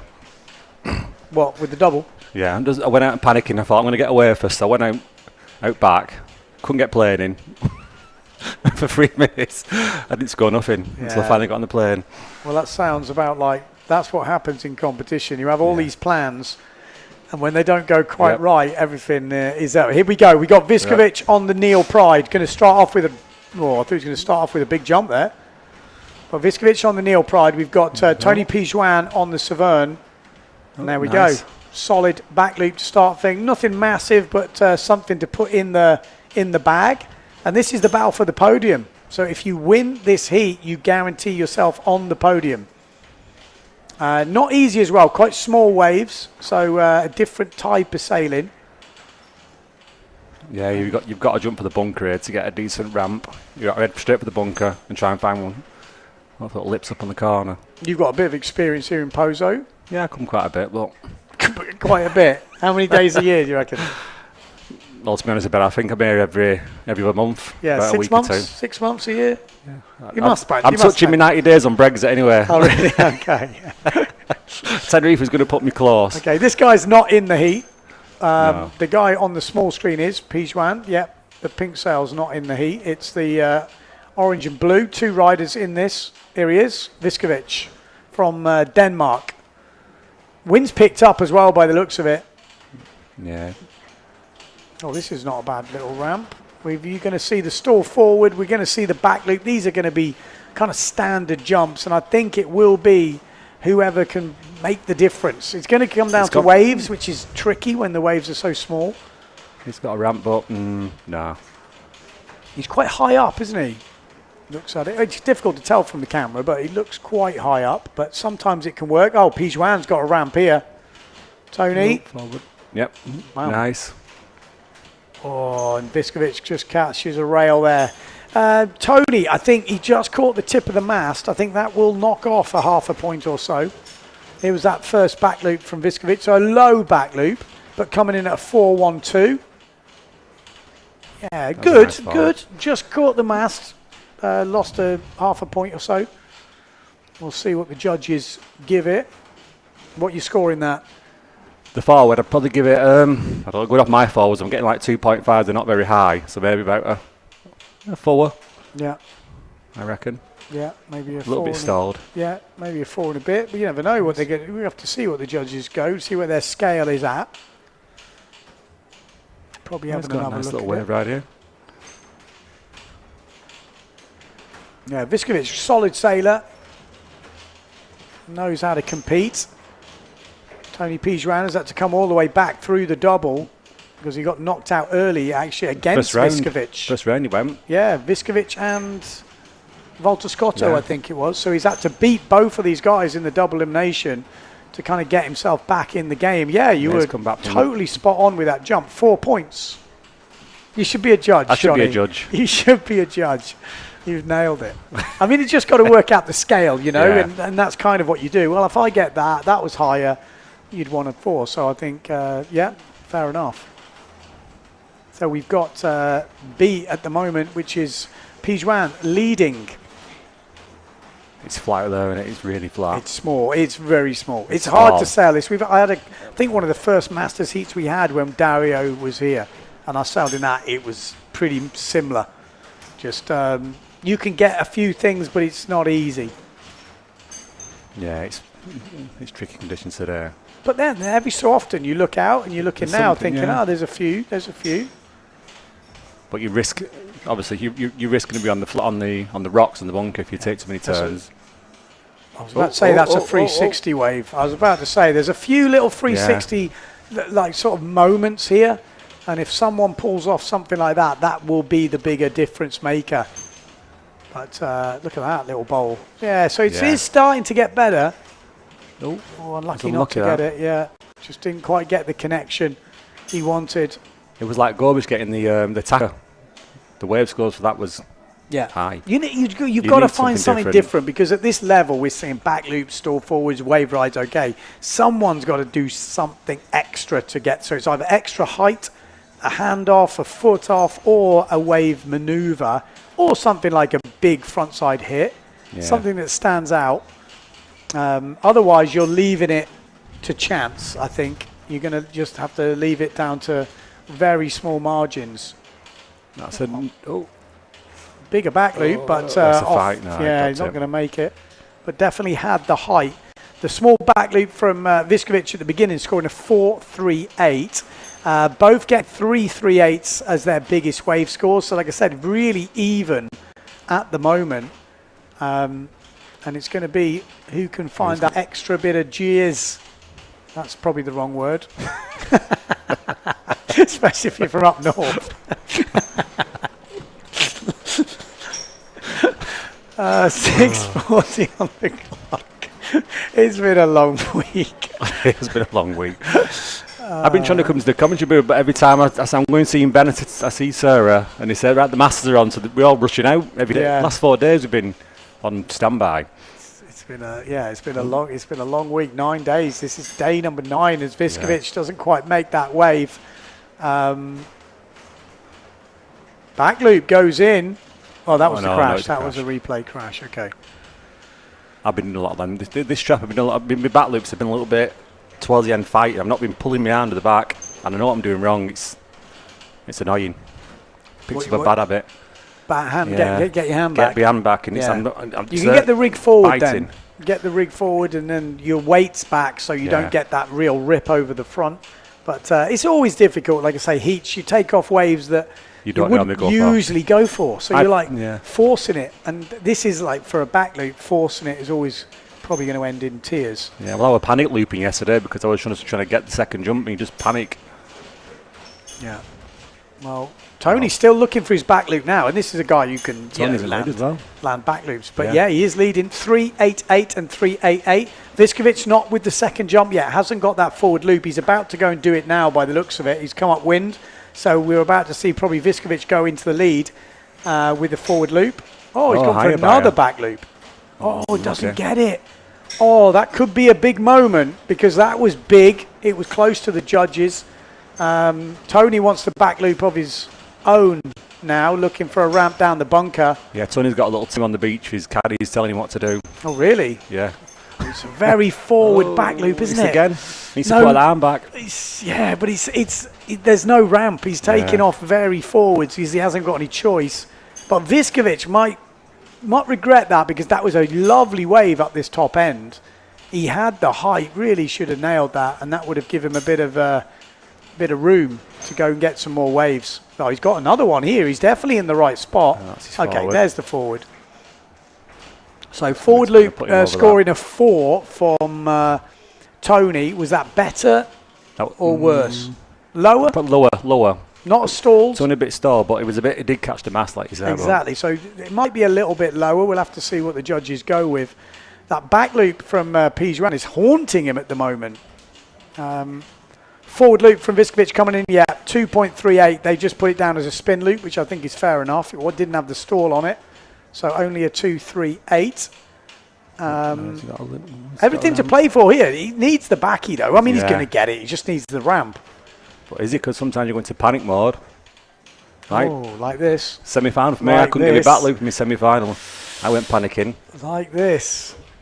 It's not going well right now for Tony Pizran. Just needs to find that back loop. It literally is just that back loop, and that's bread and butter for him. You see him. He's winning on the waves. Yeah. Yeah. But it can change now. Viskovic can upgrade his forward loop pretty easily. He can upload his back loop pretty easily. They were both low sort of maneuvers for him, and he's already leading. So advantage Viskovic, although his second wave score is not great at the moment. So he's leaving himself a little open. Jump scores can happen very quickly. A jump run and a wave run is what he really needs. Tony coming back up. So a good stall forward from Viskovic. Nope. Would definitely give an advantage, but he really needs another wave score because I think Tony's going to get that back loop. I'd be really, really surprised if that back loop doesn't happen. It could be that the wind's picked up and it's harder to get, but I would imagine there's a back loop coming. I mean, there you go. There you go. He's got You're going to get that, and very similar to Viskovic. Like a 3-pointer like mine yesterday, lower one. Well, Viskovic at the beginning scored a 4.38 for his back loop, and it was a small one. Mine were tiniest. I got 3. Okay. That was similar, but mine might have been even smaller. I'm pretty good at mini back loops. You are. Justin has been giving you some tips. The micro back loop. There we go. Viskovic trying to upgrade his wave score as we wait for that score from Tony to drop in. This is going to be a bit close, this Ben, I think. It's going to be really close. I would imagine Tony's going to go into the lead with the wave scores, but this could be the difference maker. No, doesn't make the 360. Yeah, back loop comes in at a 3.5. So it was nearly a point below Viskovic's back loop. So interesting. Yeah. That was unlucky. But he's got 2.5 points in this. Yeah, Viskovic needs some upgrades here. 1 minute 30 on the clock. Michael Viskovic, to stay in the game here, needs an upgrade. Tony could get a bigger back loop if he has the ramp. Could upgrade the wave scores. Viskovic's biggest upgrade is the wave score or that forward loop. If he can get the stalled in there. Doesn't look like it with a minute to go. Forward. He needs He's giving away a lot of points on that forward, and he's going to get a bigger back loop here. Yep. Well, I'll have to see what they give. I don't know. It didn't look similar. That big, does it? It's very similar. it's hard to think back to Viskovic's back loop at the beginning to this one. It's a big difference. But with 44 seconds to go, is he going to get? He's not going to get a jump. Okay, so he's got to upgrade the wave, which he can do. Viskovic, he definitely can do. He has done already, actually. So he needs quite a good wave here. Viskovic needs a good wave. Pijuan trying to upgrade. It's looking like... Oh, he's on it. Needs a front side hit. Needs a proper hit. Oh, needed that. I feel like Viskovic needed that hit. He needed something front side. The judges have not been giving points away for backside riding. Oh, no, he's stayed on it. But they'll judge that as out. I don't think that's enough. I think Pijuan is going to get that. I'm pretty sure he has upgraded the back loop to a 395, and that's actually put him even further ahead. So unfortunately for Michael Viskovic, I think he's just dropped off the podium.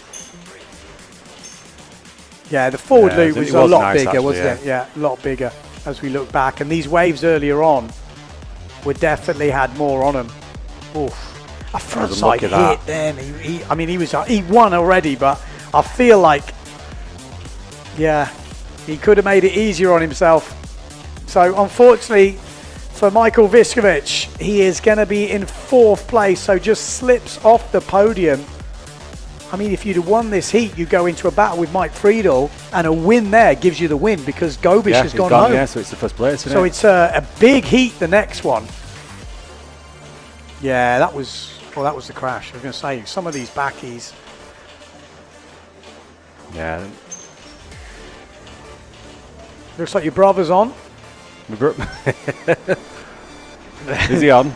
No wind in the UK, apparently. No. He's a wing following in now, Ben. No, let's not even mention him. Oh, my life. No, he's still doing a bit of windsurfing. No, I don't know. But he's looking for the forecast, the wing following later. Oh, don't. I tried to switch off. Oh, don't. Oh, he can't listen. Okay, next up, we've got the under-15s final. We got Koa Fabio sailing for 1 year, this guy. 1 year? 1 year. He's doing forward loops, turns, tabletops. 1 year. I've been sailing for 25. I still can't do a tabletop. 1 year. I mean, what? I was kind of watching this heat thinking, this is ridiculous. I mean, he lives in Maui. He's a bit of a waterman. So he's not the next Kai Lenny type thing. Right. But in terms of like level on windsurfing after 1 year, is 13 years old or 12, 13. It's insane, really. I mean, yeah, if you live there in these conditions, you do get good pretty quick when you're young. A year. I was like, it's forward loop. I was like, a year. I'm like, wow. But he's got his work cut out here. Yannick Gonzalez is a ripper. We've seen him smashing out the back loops, the forward loops. It isn't easy at the moment. The wind's picked up. We saw his brother Dennis and Eric in the under 13s earlier, absolutely tearing it up. 3 back loops in a row from a 12-year-old. I mean, pretty impressive. So Yannick is the older brother, so, he's got to keep form. If Koa was to win this, he'd have to beat Yannick twice because this is the double elimination, and Yannick has already won the single elimination. So a win for Yannick here gives him the title, but he's got some moves. He really is he's one to watch. And here we go. Green flag is up. And here he is. This is Yannick on the white and yellow simmer style, and we've got Koa on the Nash. But it's windier. You saw the boys, struggling with their back loops there, so it isn't easy. I've been out free sailing with this guy with the simmer style, and he's really good. Yeah. He's really good, him. 14 years old, 13, 14 years old. I think he's laughing at me when I do my forward loops and things like that when he goes past me. Oh, just gets overpowered on that landing. Like I say, the wind has really picked up in the last half an hour or so. Let me just have a quick look at the wind meter, see what we've got. But it is, it just keeps getting more and more. 44 knots. With 37 average wind speed, so it's really picked up. It's just been getting stronger and stronger all day. Earlier on, we had 20. Nice little turn. And that can make it much harder to go, to do back loops without the ramps and stuff. So It does. I struggle when the wind picks up. I can't land nothing here. I come a lot and I still can't land things that I want to try. It's definitely trickier. I was glad we had the under 13 boys and some of the under 15 rounds in the lighter winds early with that lower tide. Yeah. Because I think that's more the sort of conditions they can really show off in. Is it low tide now? Is it mid tide? I'm sure it is. Yeah, it's pushing up. It's pushing up. We've got super session from the pro men, pro women coming up. We've all had a WhatsApp vote if we're entering or not. So I didn't want to click yeah. Oh really? What they're going to score for a catapult forward? Innovation, craziness. I've told them I don't want to see doubles. I want to see innovation, but the judges are not keen to do that. They back loop. Oh, doesn't get it. And that's the thing. It is more difficult now to get that back loop in. Especially if the wind's picked up. Yeah, but Yannick getting a 4.5 on that first wave. Little heaven kick. Well, and there's that forward loop. He just overdid. Too much breeze. Kicking off. Yeah, these little kids are ripping, aren't they? I was out the other night when it were like 55 knots and they were just razzing past me, loving it, smiles on the face. I was nearly crying. I think people don't quite understand how windy it is here. No, they don't. Sometimes it's pretty ridiculous. Oh, like I said, he's been sailing 1 year. Yeah. He doesn't know what happened there, does he? He's doing his Maui duck dive. Just trying to find out where this super session list was, but I can't find it. It's on the votes, isn't it, somewhere? Yeah, I was just trying to find out who's entered. Someone asked. A lot of the masters have said Here we go, no. little replay of this. Oh no, that was the wave from before. I thought it was that. Well, it could be. Yeah, here it is. Oh, nice. Backside air from Yannick. Bang. Frontside hit. What's the scores anyway? Yeah, it's a bit slow at the moment. Like I said, not easy to get the jumps in. But Yannick is all the way down the bunker. And it's just, like I said, you hear it in Maui. Oh, you get the place to sail yourself. But Pozo sailing on your own. Oh, it's a big forward on the outside. That's going to score good. Right down the bunker, right where it's tricky. And he might go straight into a backy now. Back loop. This little kid in the simmer can rip. Yeah. He's been out all week in between heats. Yeah, I've been here for a month and he's out all the time. Yeah, they're getting so much sailing in, and this is Koa trying to go down a little bit further to the bunker. You've got to be careful there. You get sideswiped by these waves, and then it doesn't take much before you're on that bunker. He's in the dodgy part. Nope, he's out. He's out. That bunker's got like a little horseshoe rock formation. You get caught in there, you're done. Yeah. And I think Yannick sailing down here was kind of pushed Koa down there. He started going, okay, that's where we got to go sailing. I'm going to go down there as well. So Yannick getting 5.88 for that forward loop. I think deservedly so. 4.5 for his first wave. So comfortably in the lead in this heat.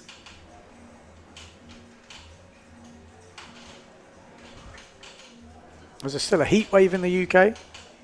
Ooh, forward loop on the way in for Yannick. Yeah, it's still warm. My brother's not going to work for a week. Too hot for him to clean windows, he says. Oh, nice turn from Yannick on the inside. He's got to pull out before the beach. Oh, he's on the beach. That's where we yesterday. But you have to risk it to get that one extra turn. Yeah, that's the problem with competition, isn't it? You have to go for it. That's what my wife says. Just do one more wiggle and get the extra point. One more wiggle. Cheers, love. One more wiggle. That's a confidence booster, isn't it? Wiggling. What's your husband do? Oh, he just wiggles around out there. That's a nice ball. Forward, isn't it? Nice. Nice tabletop as well. Yeah, 4.5 for that first wave, and I think we're going to see a bigger wave score coming in now for Yannick Gonzalez as he goes to take the under-15s title, getting 3 for that last wave. Looking for the back loop. I mean, he's been nailing them in the practice, the back loops. I think in his first round under-15s finally pulled off some really nice ones. Not quite found the ramp at the moment, though, with 6 minutes to go. So who's leading? We've got Yannick leading. Yeah, Yannick leading.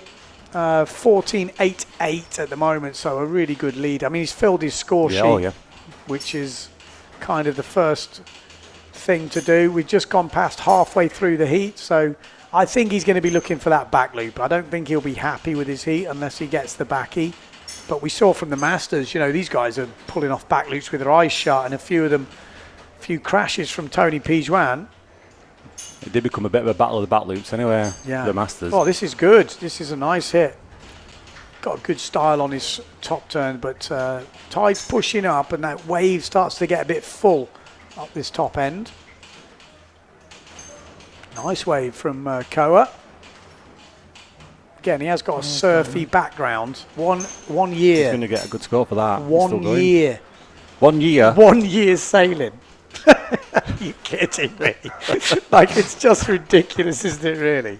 After 1 year, you're thinking, oh my life, is that what we're dealing with? No, it's good to see. Really good to see. Okay, here we go. Yannick back loop coming in. Oh, I thought he was going to get that one. It looked like a great takeoff. Doesn't quite sail away. Oh, that was he's had some good stacks, to be fair, Koa. That is, it's so windy. You know, in the lighter winds, we've seen him push out some lovely forwards, but as it's got windier, you know, that experience definitely helps. Definitely got windier. I went for a bit of a stall forward, just saying, like, in between me, when I was in the air, I was like, oh, should I go for it? Nope, and I did, but I ended up like that. But it didn't catch it on camera, luckily. It was a bad one. 4 minutes on the clock. I went 50-50 for it, and I thought, oh, no, I'm not going for it. Boy, there we go. Just pulled in, and just for people at home, you pull in early, the board's still stuck to the water. It does eject you. This looked actually really good. Yeah, it's just need a little bit of extension on that landing, and it was home and dry. 4 points for that last wave from Koa. Puts him a bit closer, but still the advantage. Yeah, he needs a jump, and he's with Yannick.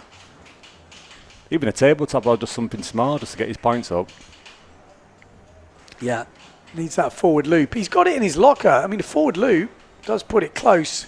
I still think Yannick's going to get that back loop. I think he's just looking for that ramp.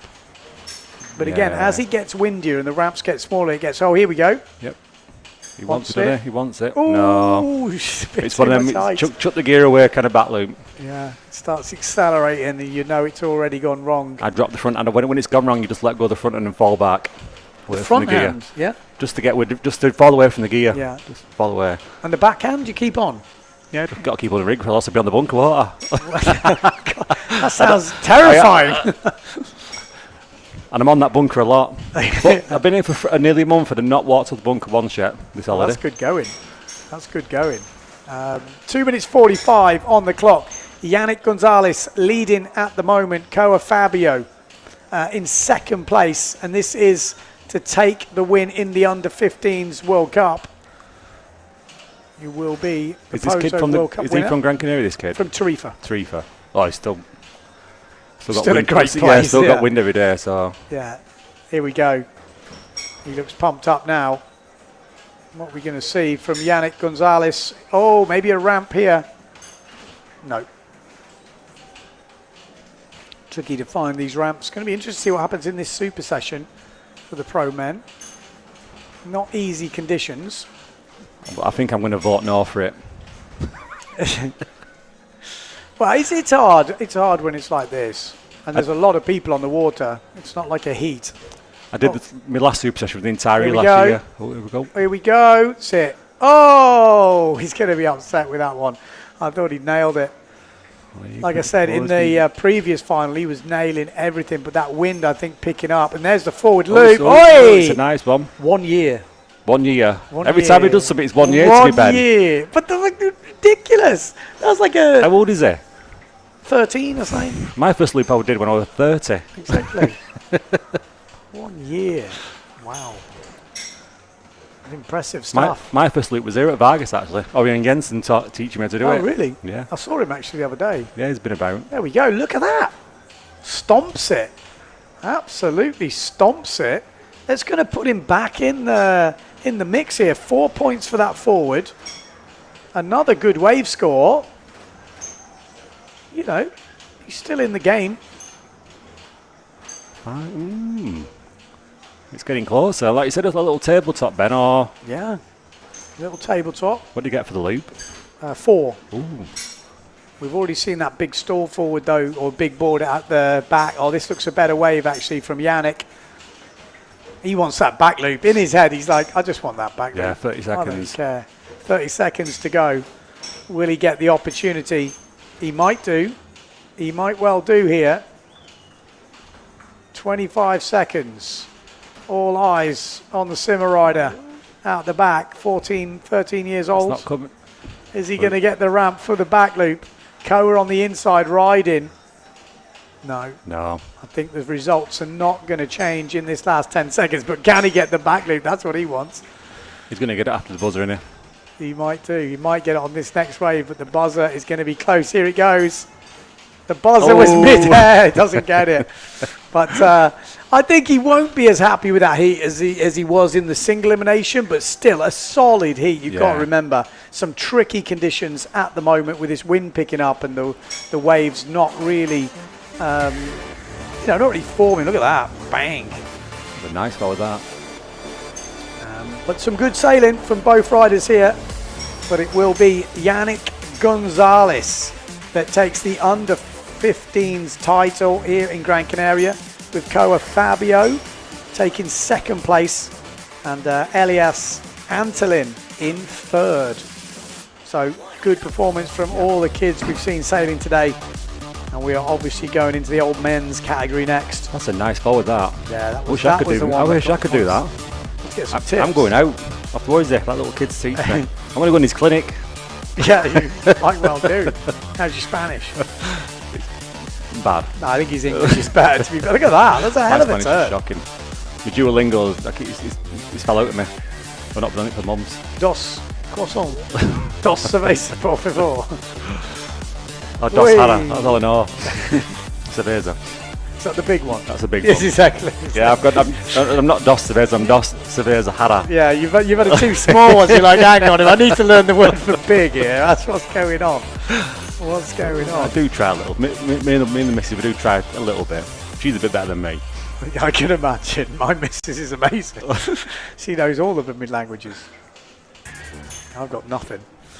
So yeah, there we go. Well done, Yannick Gonzalez. Yeah. And we are on to the old boys now. This is pretty much the final. Yeah. So there is a problem here, because, not a problem, but the winner will win, because the winner from the single isn't here. Lars Gobish has gone home, so the winner will actually win the event. He's definitely guaranteed second. Yes, Gobish. But the second place in this will finish third. Yeah. So it's actually a big heat. It is actually, yeah. It's a big heat. It's basically first or third, which doesn't usually happen. Tony come through a tough heat yesterday to finish first with all them before with Jamie, and there was it was a tough one. Can't think of it now. Mateus, there was a tough heat. Yeah, but to be fair, Tony had a tough heat in the first one. He had Walter and Viskovic. Yeah. And he's just took down Walter and Viskovic in the double elimination. So a little bit of revenge. Now he's had a bit of revenge. And now he's got Mike Friedel. I think him and Mike had a good battle when I was competing. Yeah. They were second and third, I think. I can't remember which way round they were. I thought maybe Tony. I think Tony, he worked here last year, but the year before. I think he was fourth, Tony, off third. Third. Yeah. Okay. That's what inspired me to come and do it. Okay, so let's see. Straight off. Off the buzzer. Oh, he's got his back off the buzzer. He was obviously upset with the back loop problems he had last time, so he's got that back loop in nice and early now.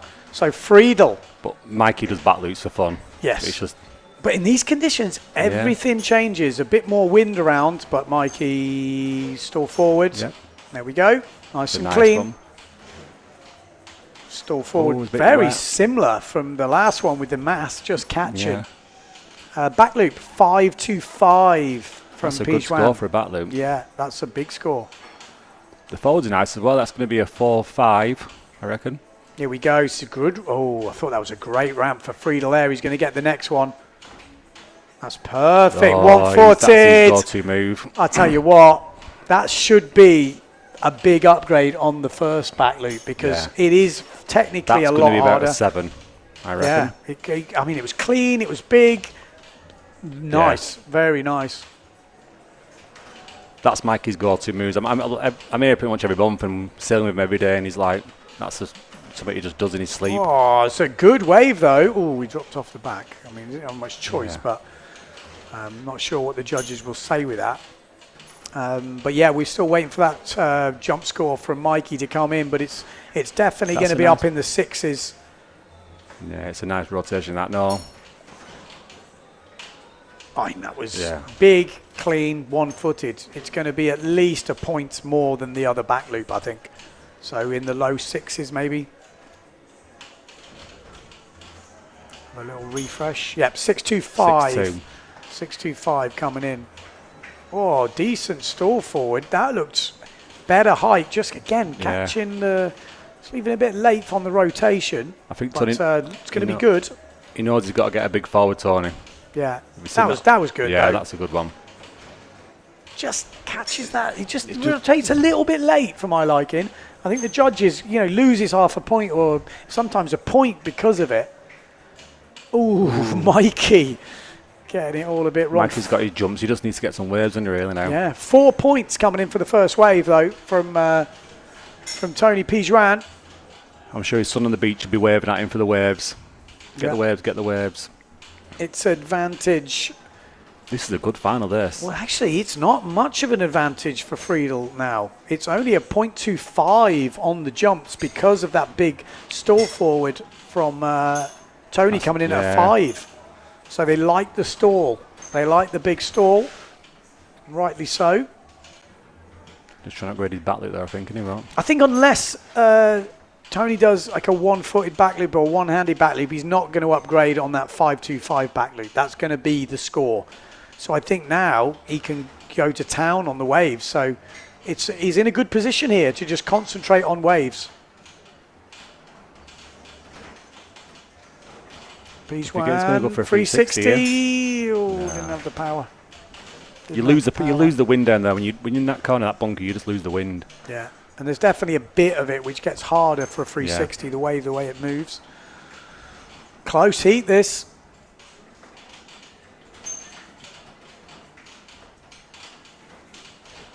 .820 on the clock. Friedel's going to have to get his wave head on because there's not many waves out there. And I think you've got to wait for the wave. You've got to wait. You've got to find them lips. There is a few more lips coming, though, as this tide pushes in. There's a big backside, but out the back. Definitely advantage Pijuan right now. He's got a 4.12 in the bag on the waves. He's level pretty much within half a point of Mike on the jumps. So it's definitely advantage Pijuan.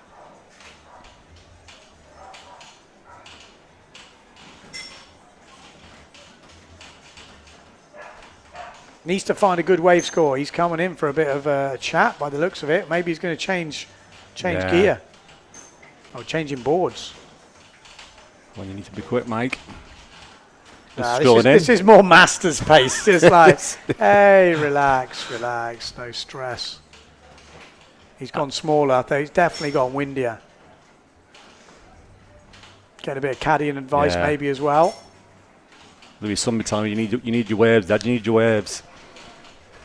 Mike had a good yesterday. I had an Irish lad called Ben, who I've known for like a few years. He would keep an eye on me. Yeah, but it's definitely helpful, isn't it? Oh, it is. And my wife was shouting what I need, but I didn't see what she was saying to me. You've just turned off to that voice over the years, haven't you? That's the problem. You're like, shit, what frequency was that? She might be watching. 6:40 on the clock. No, she puts up a lot of crap, my wife, for me. I'm sure she does. Especially coming here. I'm sure she does. Yeah, she must be the most forgiving wife I've ever seen in Pozo. She's always in your spot, isn't she, on the wall. I get up at 8 o'clock in the morning and put a chair there. I mean, the good thing with Pozo is there's not sand everywhere. You know, that is one good thing. Okay, Friedel on a good wave here. If he can turn this into something, there's a good lip on here. Yeah, he's going to have to do an air, though, because he's got plenty of speed. Yeah, that was the problem. When you've got that much wind and not much face, it's really difficult to do a turn. It's when you need that 360 Pozo style one. Can be useful. He's going to get another opportunity here. You can just see how windy it is. Yeah, it's picked up. I think like really looking good for Pijuan here to come back all the way from the first round exit to win it. If he wins this heat, that will be the biggest comeback you could do. You could out from first bottom.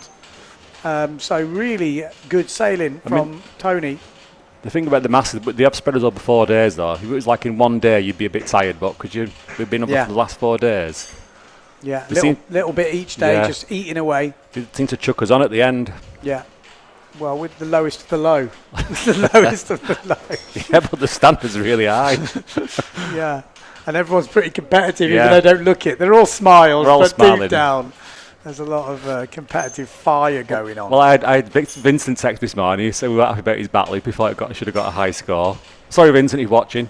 Yeah. 4:55, Pijuan. Oh, that's a big backy. It's big. It's big, but it's wet. That'd have upped his backy score. He's only at 3.5. Yeah. He's looking in a good place, Mike though, needs to get still, some because waves. Mike hasn't got a wave. If he had one wave, he needs to get now. He needs to get at least one in the bag. Like, even if it's threes, like high threes, will give him the chance. Yeah, but it needs to be there or thereabouts. Can't afford. He's had a few opportunities as well, and he's not really took them. So no.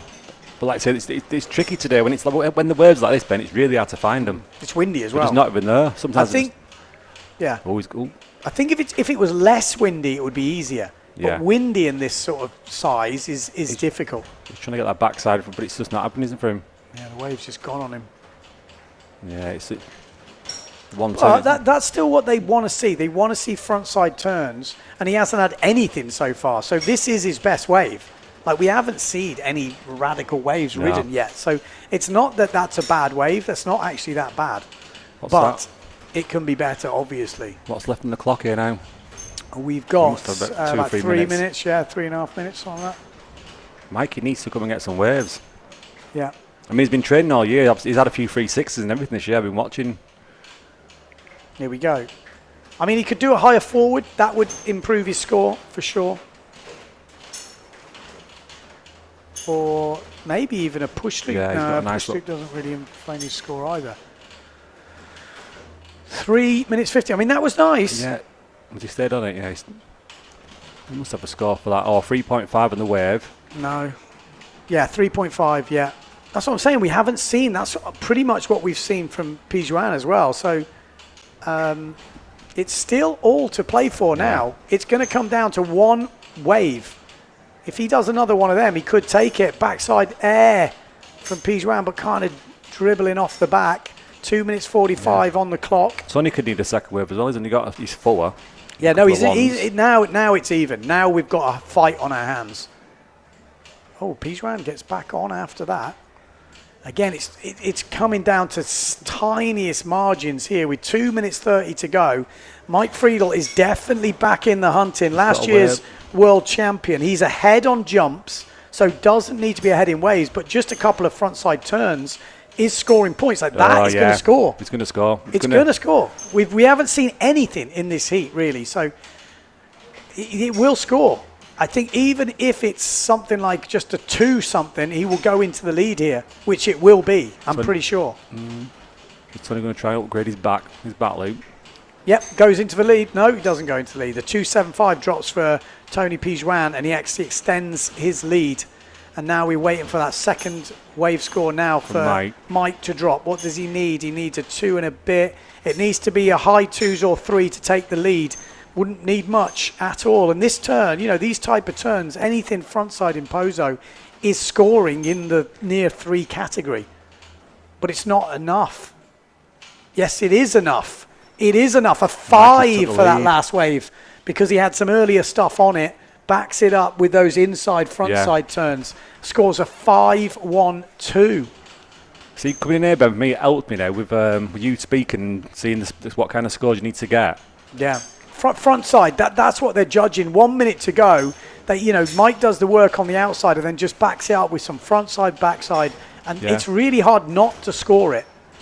We haven't seen anything critical. That's the sort of thing they like. This you know, yeah. Big frontside hack. This is pretty much nailing the coffin here. Yeah. Tony is behind on jumps, and he's now behind on waves, and this is Mike all over. That's what he does. He's going to take it to the air. He's going to take it right to the beach, and that will be... To get that last little point, you just to finish it off. Yeah. Oh, I'm not sure that last bit got many points, but maybe the double. Tony does like to go for it. I'm not sure I've seen him land one, but he might. No, 27 seconds to go. Needs a big wave score now.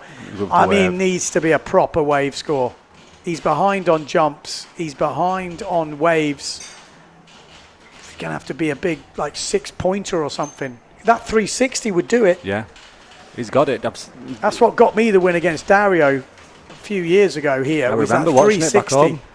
On the buzzer. It's definitely, here we go. This wave will count. This wave, I think, he didn't do a turn, but I think it will count. Could he get the 360? There's a turn in there. It's a decent sized wave. Hard to tell from the drone, but this looks good. 360. Oh, he's still on it, though. He's still on it. It's not over. Like my wife says, one more wiggle. It's whether he did that turn in the nick of time. There was an opportunity there for big, big points. I'm not sure. It's not going to beat a 4 or 5. It's not up there in the 5s, is it? I don't think. It's hard to tell from the drone.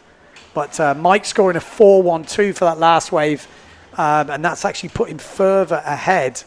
I don't think that last wave from Tony is going to be enough. Yeah, I think Mike's got it.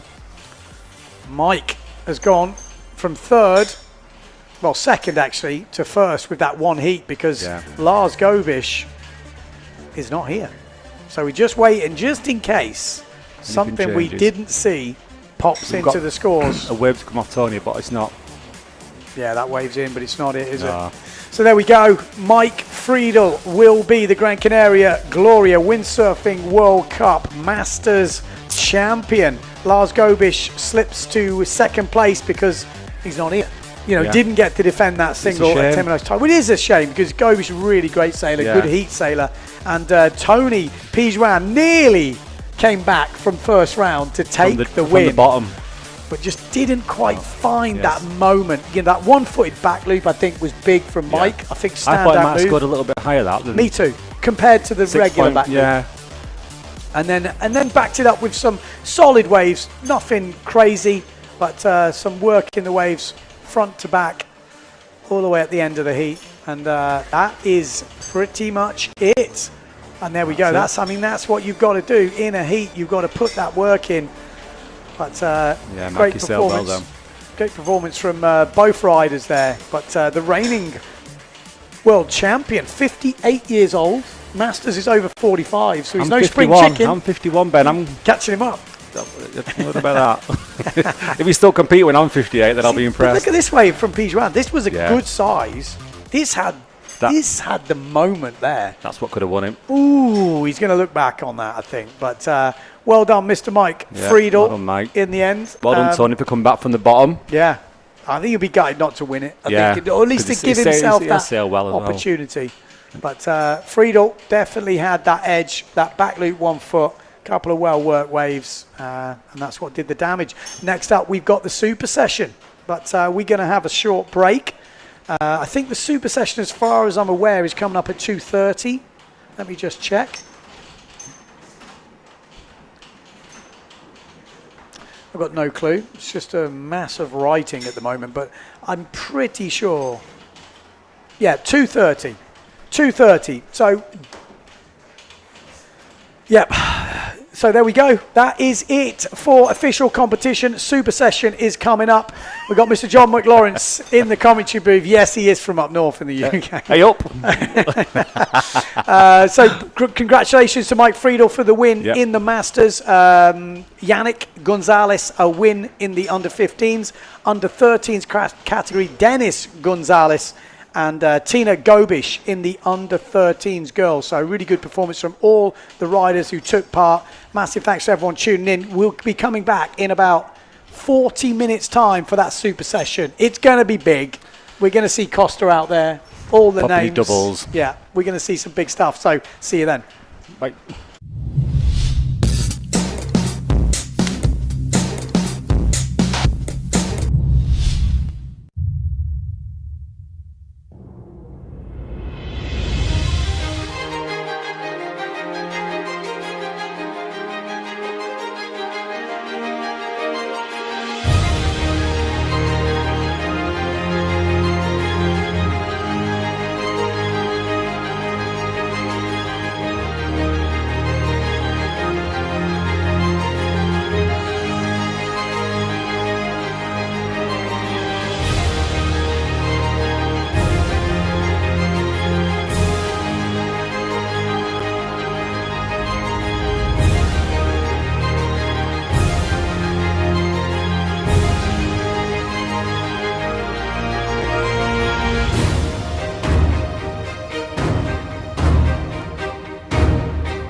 que vivimos te deja sabor a sal. Resulta tan complicado saber cuál es tu lugar hasta que llega el momento de ser un isleño más. No es todo lo que tenemos, es todo lo que nos da la isla de contrastes, lugar de diversidad. El viento que nos despeina también sabe alimentar. No es todo lo que tenemos, es más bien lo que nos da. La herencia de un pueblo de nobleza y fuego, la fuerza del mar, la tierra y el cielo, diversa belleza humana y salvaje, su mágica esencia, su gente y paisaje, fuente de energía limpia y soberana, tanta riqueza que nutre y que sana, en nuestras manos nuestra libertad, isla de fortuna que tanto nos La da. isla de buena gente, tierra sagrada, sol que me ampara, la isla que a mí me cuida, el mar que sirve de puente y no es la frontera. Hay mil maneras de ver la isla de mi vida.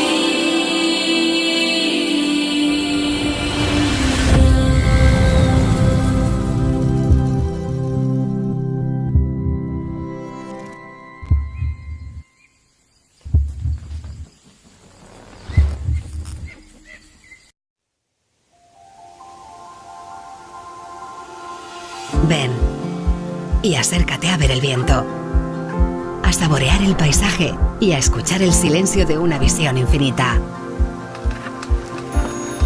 Ven y acércate a sentir el amanecer de nuevos pensamientos que te nacen dentro cuando descubres que estar aquí es querer estar aquí. Santa Lucía es querer estar, querer ser y no poder dejar de hacer hoy las cosas que ayer quedaron para mañana.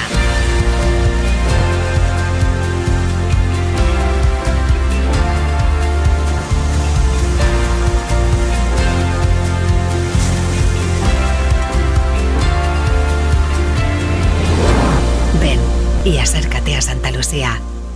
Acércate a ti.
What a day we have just had. Day one of the Gran Canaria GLORIA Windsurfing World Cup just went crazy.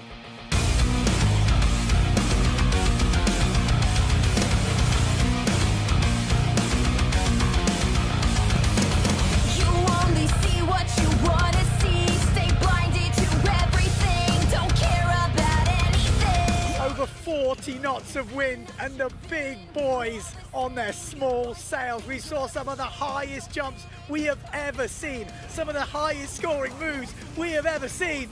But realistically, there was 4 guys that were just a tip above the rest. I'm not your criminal. I'm not that cynical. I won't be locked up in cage like an animal. You act like you know it all, but when the gavel falls, I won't be guilty. Can't you see it's not my fault?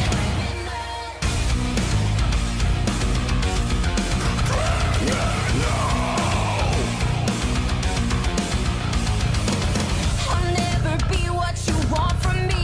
Trapped by But we did have some standout moments. I've got to mention Moritz Malk. Yes, on a day where you think Surely he hasn't got the jumps. But I tell you what, he's got the waves. He scored some of the biggest wave scores of the day.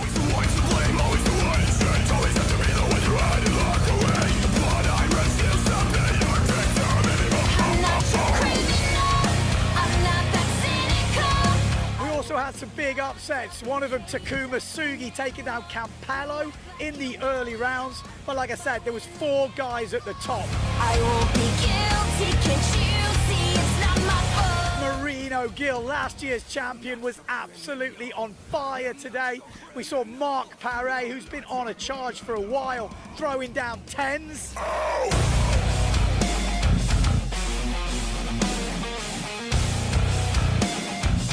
And we got Marsilio Brown, the current tour leader and reigning world champion, just absolutely killing it. Back loops off the lip, he had the lot. Push forward, stall doubles, but in the end, the man to take the title, Philip Costa, he's back. I'm not your criminal, I'm not that cynical.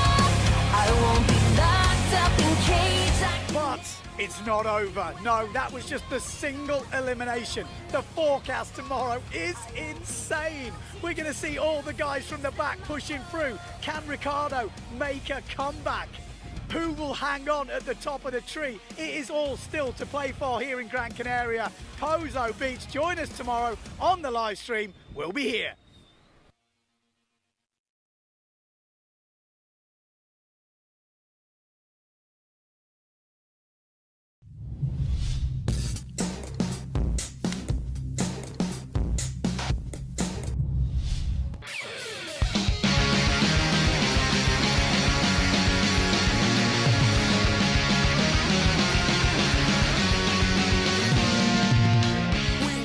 A day we have just had, day number 2 here in Gran Canaria for the Gloria Windsurfing World Cup. One of the windiest Pozos I can remember. But we now have a champion after 9.5 hours. And if we want to, we'll be rock stars. And have everybody know our names. We've got to gain some crowd, but we'll keep our feet on the ground and give all that we can. Battling through the double elimination, Ricardo coming back from the first round all the way right to the end. Dunkerbeck also had a lovely little run. These two came to match up against each other.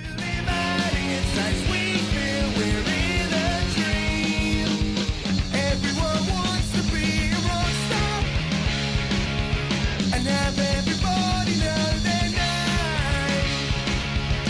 But if they came around and think of Kurt Cobain and found his life was not his own. And we want to thank you for being so. But it was Dunkerbeck that went on to go against Paré. Paré went on to go against Marino Gill. Marino went on to go against Brasinho, but it was Brasinho in the end that went against Costa.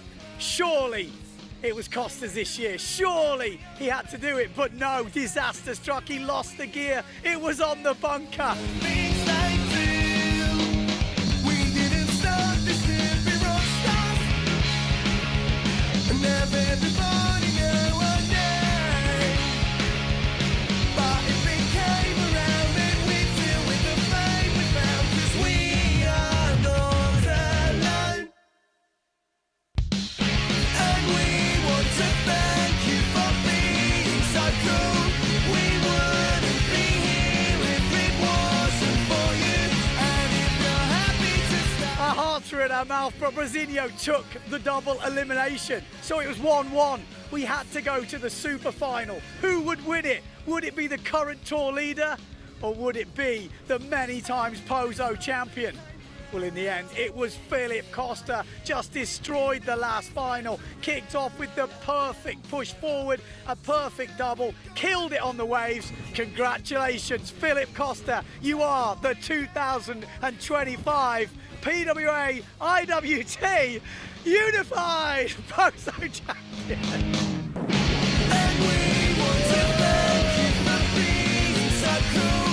We wouldn't be here if it wasn't for you. So tune in tomorrow. I don't know if I'm going to be there. I've got no voice left. I've got no brain left, but we should be live. The women are raring to go. Who will win it? Dinah's back from retirement, Sarah Keita's fired up, and all the young ones are fighting and ready to go, and the wind is cranking. See you tomorrow.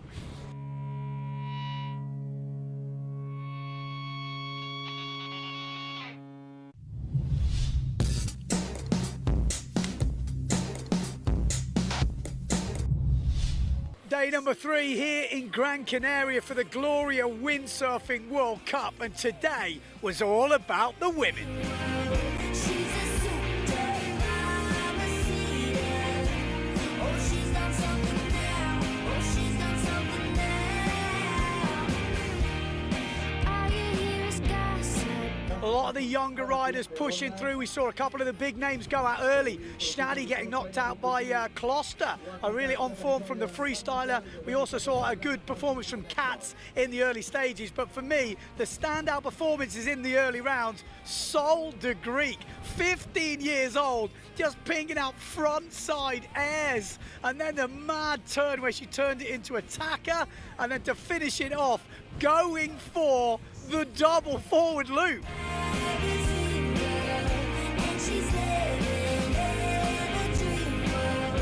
She's a supermama, only smiles and laughs for the photographs. She's a red hot magazine girl, and she's living in a dream world.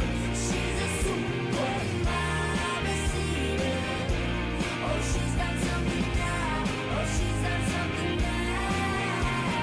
So Sol de Greek obviously making the final. Alexia Kiefer stepping up as well to make that final. And Dinah Moreno back from retirement in that final with last year's champion, Sarah Keita Offringer. How did they finish? Well, it was Alexia Kiefer who didn't quite get her best final together, but 4th place for her.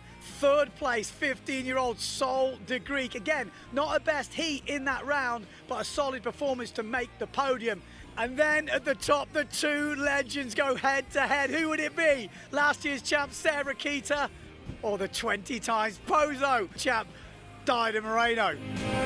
She's a supermama, only smiles and laughs for the photographs. She's a red hot magazine girl, and she's living in a dream world.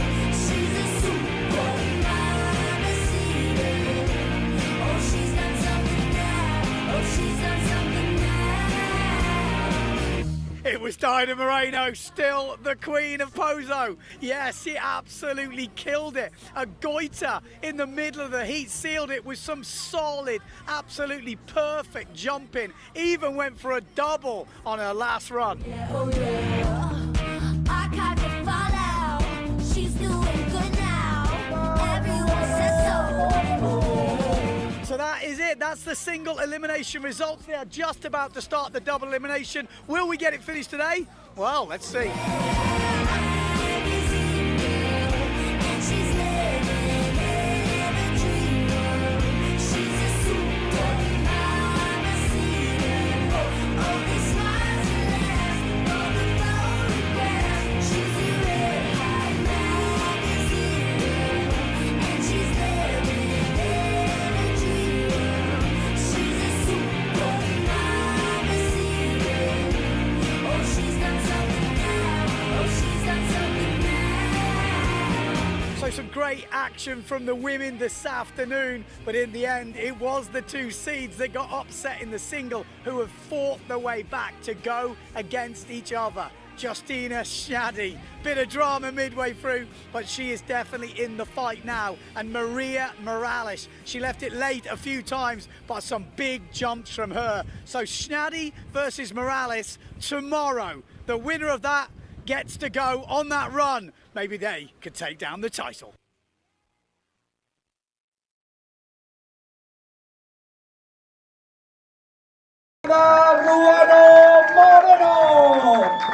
The queen of Pozo back into the top of the podium.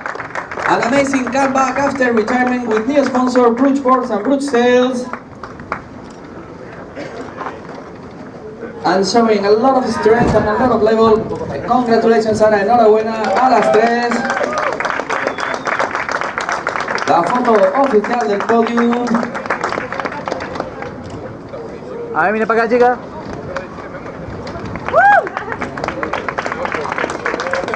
Muchas gracias a todos. Estoy súper contenta. La verdad que mi objetivo este año era simplemente participar, pasármelo bien. Evidentemente tengo el nivel para estar en el podio, pero las chicas están navegando súper bien. Yo estaba realmente nerviosa en las primeras mangas, me encontraba un poquito oxidada y a medida que fueron pasando las mangas pues me fui sintiendo mejor. El viento subió, me benefició y la verdad que intenté lo mejor. Tenía a mis amigos y a mis patrocinadores y mi familia apoyando en la playa y para mí eso fue muy especial. Y dar las gracias a las chicas por seguir empujando el nivel hacia arriba. Me gusta ver eso. Las mujeres están cada vez más fuertes y es lo que me gustaría seguir viendo durante muchísimos años. Gracias a la organización por poner este gran evento. Es muy difícil organizar eventos, yo lo sé. Y gracias a Bjorn y a toda su familia por empujar y seguir empujando cada año. A todos los fotógrafos, toda la media que está cubriendo el evento, muchísimas gracias y vamos a seguir volando los próximos días. Bueno, pues recordad que todavía tenemos una semana.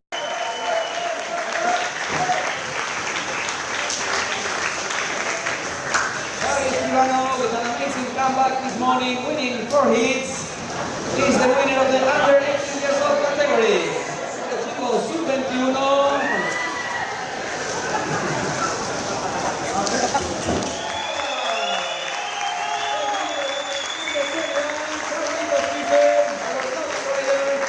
With an amazing double and winning also the super final.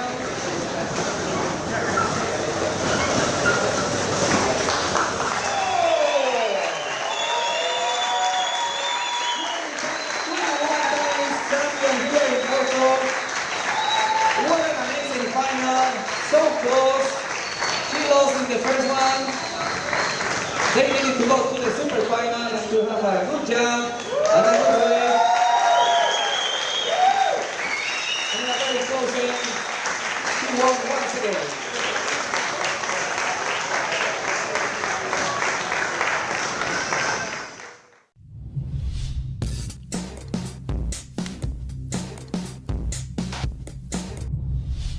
Day number 5 here in Gran Canaria for the Gloria Windsurfing World Cup, and a bit of a slow day today, not much waves around, but we did have some craziness the other day. What, you missed it? Well, all the videos are online, but what we thought we'd bring you today to keep you in the mood is all the wipeouts.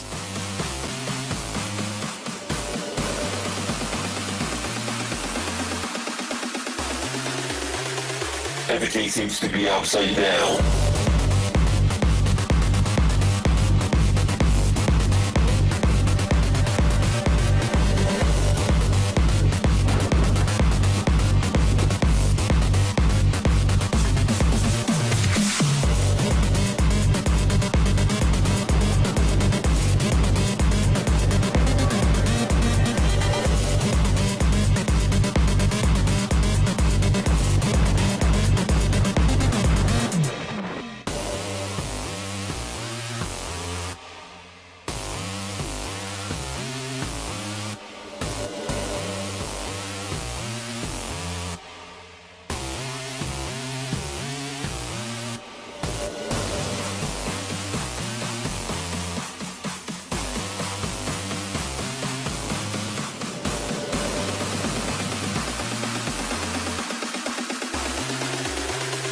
Everything seems to be upside down.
Day number 6 here in Gran Canaria for the Gloria Windsurfing World Cup.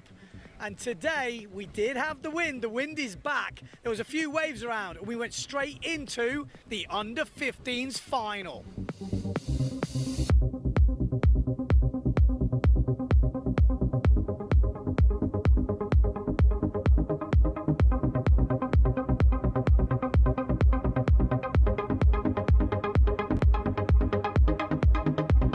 So some good performances there. In 4th place we had Anton Gobish, then we had Antolin in 3rd place. Koa only been sailing a year, coming in 2nd, but the winner was obviously Yannick Gonzalez. Yes, he pulled off a really nice back loop in that final, put together with some other great jumps, and he absolutely stomped it. From that, we went to the under 18s girls category, had a couple of finals here, and this is a final result.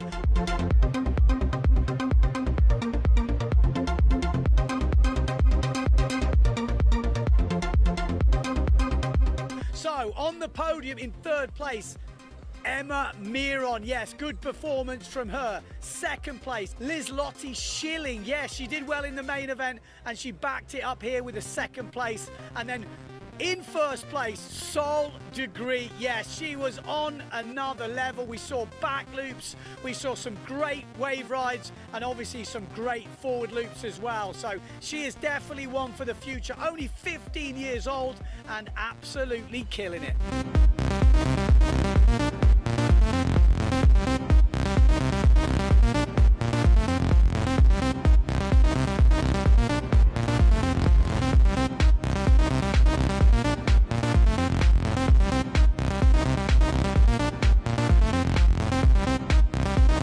From the under 18s girls finals, we went to the under 18 boys category. Now, a lot of riders in this category. We had quarterfinals, semi-finals, but making the final, the 4 riders in order. In 4th place, Antonio Silvestri nearly had a massive back loop in that final. That could have changed everything.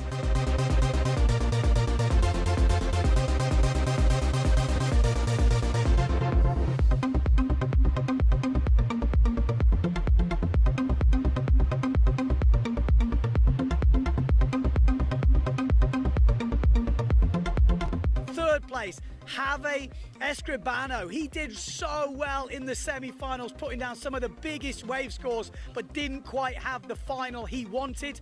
2nd place, Bjorn Olsen, had a really solid final, but in the end, not enough to take the win. And in the winner, in the end, was Peter Gobish. Nailed the back loop, had a decent forward loop, backed it up with some solid rides, and he is the single elimination champion.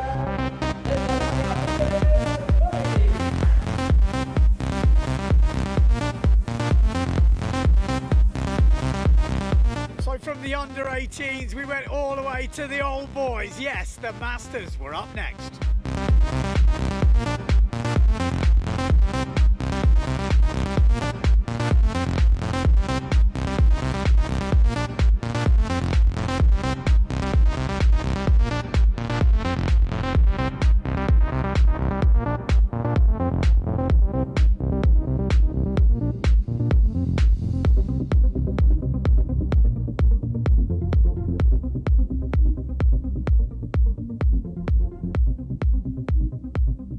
So some good skills there from the old boys and a few names from the past. It's going to be an interesting competition, but that is it for the day. We just got through to the semi-final stage, but you'll have to come back tomorrow to see who wins it.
que vivimos te deja sabor a sal.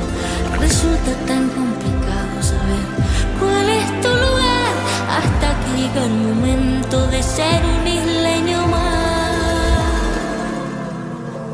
No es todo lo que tenemos, es todo lo que nos da la isla de contrastes, lugar de diversidad. El viento que nos despeina también sabe alimentar. No es todo lo que tenemos, es más bien lo que nos da. La herencia de un pueblo de nobleza y fuego, la fuerza del mar, la tierra y el cielo, diversa belleza humana y salvaje, su mágica esencia, su gente y paisaje, fuente de energía limpia y soberana, tanta riqueza que nutre y que sana, en nuestras manos nuestra libertad, isla de fortuna que tanto nos La isla da. de buena gente, tierra sagrada, sol que me ampara. La isla que a mí me cuida, el mar que sirve de puente y no es la frontera. Hay mil maneras de ver la isla de mi vida.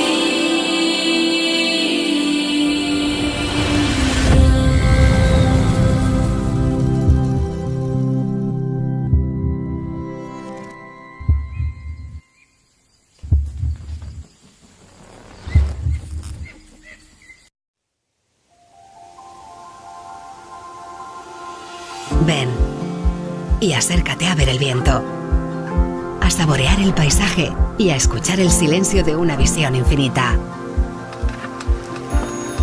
Ven y acércate a sentir el amanecer de nuevos pensamientos que te nacen dentro cuando descubres que estar aquí es querer estar aquí. Santa Lucía es querer estar, querer ser y no poder dejar de hacer. Hoy, las cosas que ayer quedaron para mañana.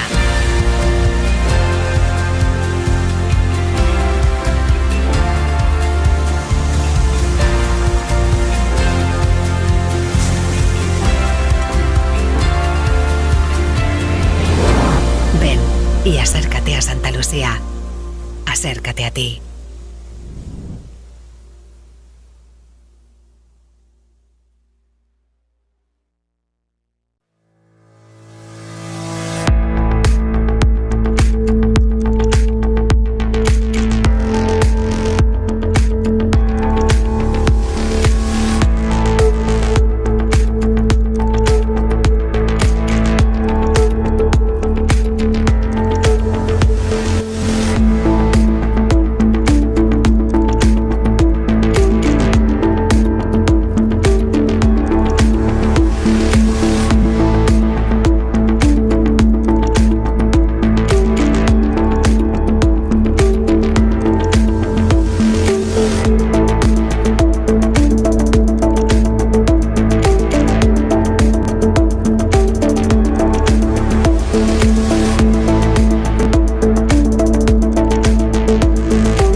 todo lo que tenemos, es todo lo que nos da. La isla en la que vivimos te deja sabor a sal. Resulta tan complicado saber cuál es tu lugar hasta que llega el momento de ser un isleño más. No es todo lo que tenemos, es todo lo que nos da. La isla de contraste, lugar de diversidad. El viento que nos da pena también sabe alimentar. No es todo lo que tenemos, es más bien lo que nos da. La herencia de un pueblo de nobleza y fuego, la fuerza del mar, la tierra y el cielo, diversa belleza humana y salvaje, su mágica esencia, su gente y paisaje, fuente de energía limpia y soberana, tanta riqueza que nutre y que sana, en nuestras manos nuestra libertad, isla de fortuna que tanto nos La da. isla de buena gente, tierra sagrada, sol que me ampara. La isla que a mí me cuida, el mar que sirve de puente no es la frontera. Hay mil maneras de beberla de mi vida.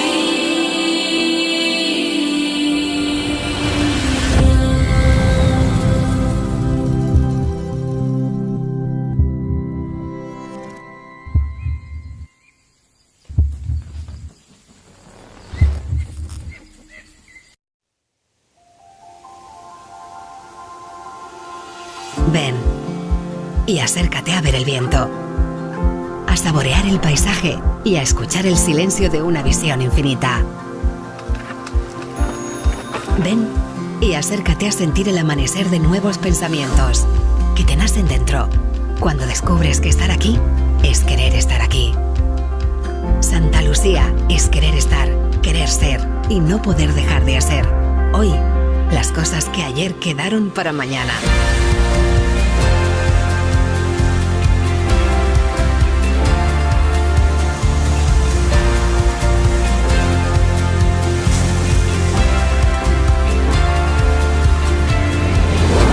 Ven y acércate a Santa Lucía. Acércate a ti.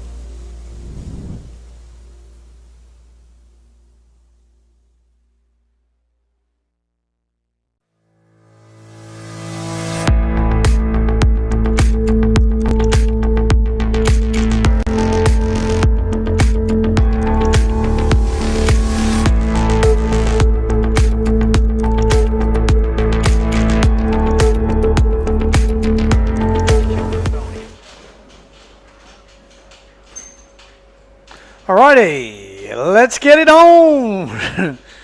What are we going to see? We got half an hour of a super session. What, you thought there'd be a build-up? No chance. We're just getting straight on it. What are we going to see? Oh, was that tabletop back loop? Was that tabletop back loop? Maybe. We're going to see action all over the place. We're going to have to stay pretty wide because there will be stuff heading down. I think this is not a bad angle, but in the jump run, it's going to be difficult. Who we got here?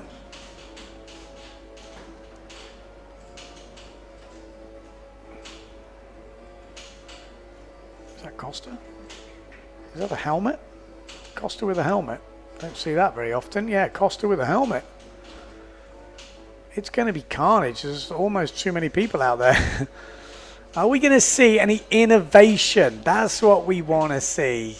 It's very difficult with this many people out there for the camera boys to know what's going to happen. It's like a free-for-all. Yeah, I mean, I think we're just going to have to set it wide, hope for the best. I think maybe better just to... Yeah. What was that from Costa? Forward loop from Sol de Greek. Got Liam Dunkerbeck on the white duotone, about to launch. No, it's very onshore. We saw it with the Masters. Very difficult to... I don't think there's going to be any jumps going out there. We're going to have to stay pretty wide, boys. We're not going to get as Justina Shaddy with a rocket. It's like I said, very difficult to get high jumps. We saw it in the Masters where they're having to take off very forwards. Not sure how much stuff we're going to see here, but I think we're better to be close-ish on the bunker. Not too close in, but not too far out. Yeah, that's not a bad view. That's pretty good. Yeah, a little bit to the left, and then we should capture a lot of things there. Yeah, that's a pretty good, you know, fixed angle. And we can move around from there, see if we see anything. Yeah, there's Costa on the red sail with the red ball. If we stay here, we should see most things unless he goes off the screen on the right. But it is onshore, so hard to get the height. We're going to see here, we're going to ramp. Oh, Crazy Pete attempt. Crazy Pete's like a back loop where you switch the rig. And I spoke to, just out of interest, anyone who was following the Masters earlier, Mike was on a 3.5 in that final and changed to a 3.2, so he just couldn't sail, so windy. So this is the lighter wind day, and it has just been cranking. You can see this many people on the water. Usually in Super Session, it's good to, you know, thin out the crowd a little bit, give people some room to do. Sol de Greek, big forward. Oh, explosion.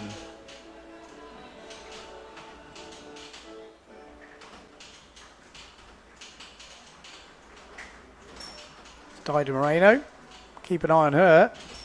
Might want the double. Well, not might want the double. I think she will want the double. Oh, got a ramp here. Hello. Oh, head dip. Head dip back loop. Bit disappointing. I mean, still a good move, but you want to see the expression session. You want to see a bit of innovation. We were trying to get them to ban double loops and, you know, just go full innovation. But to be honest, it's not an easy Super Session day, this. Not easy to find the special maneuvers. Not easy to see everything, to be honest, from the judges' point of view. Because we kind of know, don't we, that the double's going to win it. But you never know. Maybe we get surprised. I think that zoomed in angle was a bit better. There's a double down that bottom end. Can we zoom in a bit like we had that mid camera? Because we won't see much super high up here. And this is a bit too far away to see everything.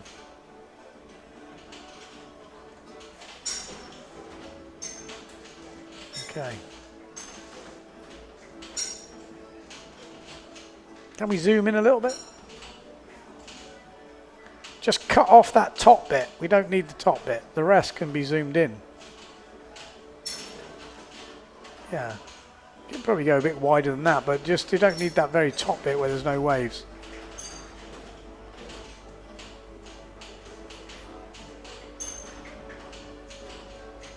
Yeah, that's not bad. As a we get to see our one-handed tweak push loop. Look at the carnage out there. It's like a motorway. Like a motorway. We got girls, we got boys, we got kids, we got everything. My God, it looks scary. Yeah. I'll have to have a look at the WhatsApp because we haven't obviously got live scoring, but we will be getting some updates.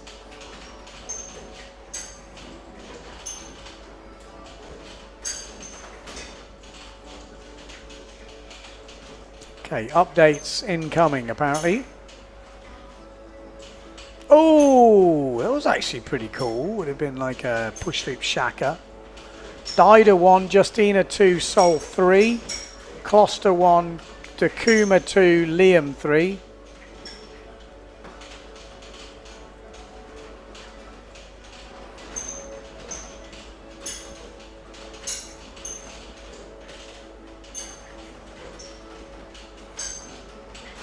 Yeah, so we're seeing Dida Moreno leading, Justina second, Sol third, Costa number 1, Takuma 2, and Liam 3. This is probably about to be a big move. Oh no.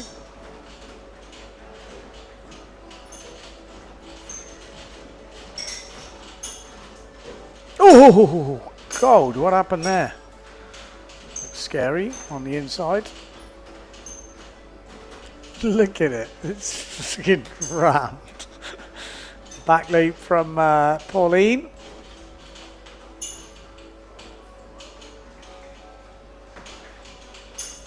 Well, yeah, we kind of thought it might be a bit carnage.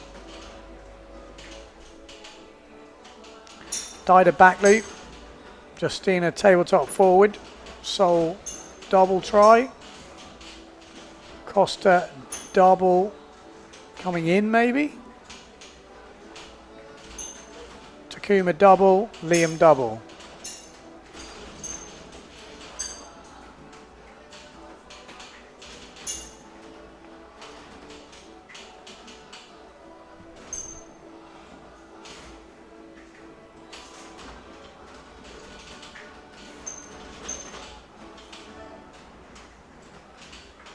Bum.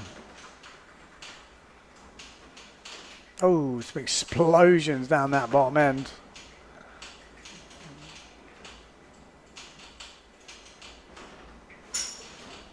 Wind is picking up.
Okay, so Marino has stepped. Oh, Sol going for a double there. So it'd be interesting to keep an eye on her. She's obviously going to go for some doubles. Not the easiest day for it. Dida Moreno as well. Could be the interesting one because as much as we see Costa, Marino and Takuma going for doubles, we've seen them before. We want to see something different. This guy might do something different. Adam Varchol on the blue Goya. Base. Oh, he did do something different. What did he do? Looked interesting. Yeah, I think we just got to pick a few riders and just hope for the best going out. There's no point in filming on the way in. But we are seeing a few guys try some innovation. That's what we want to reward.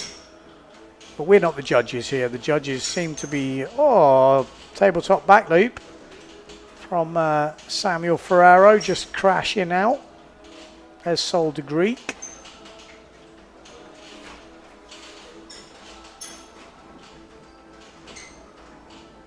Well, there's a double from Alessio by the looks of it.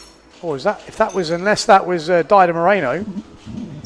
If it was, that's pretty sick. Ooh.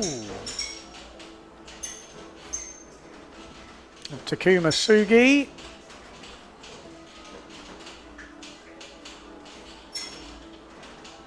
Ooh, Jesus.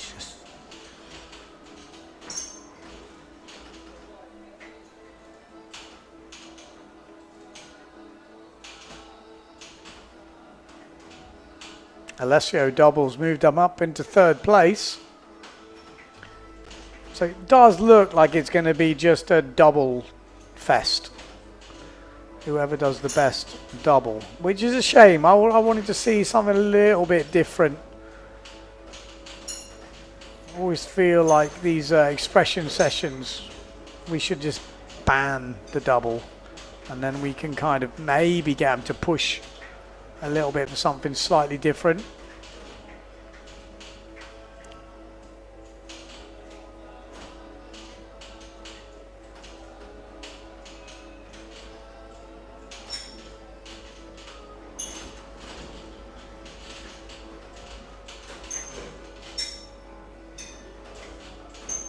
Marino just gone into first place. I mean, I'll be honest, I'm not seeing anything at the moment. It's pretty difficult.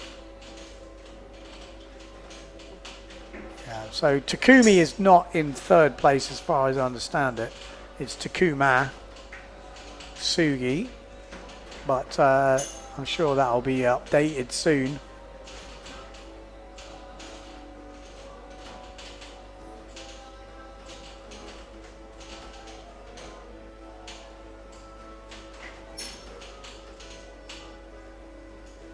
Oof, fast forward there.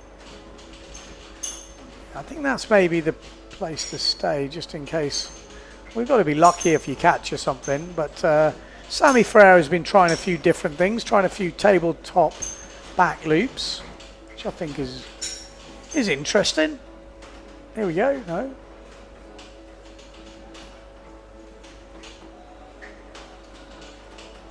It looks like carnage out there, doesn't it? It really does look like absolute carnage. See Ricardo Campello's out there. Justina Shaddy, back loop.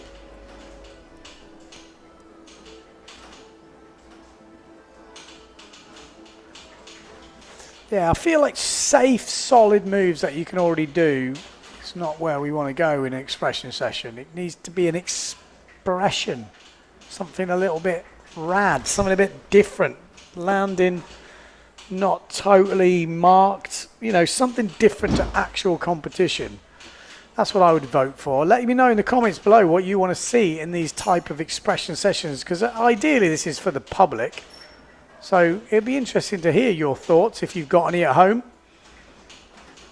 Oh, there we go. Push loop, but just a push loop. I want to see like the forward loop into back loop, the voltmeter, the cheese roll back loop, although it probably needs to be a bit wavier. We spoke to Costa earlier.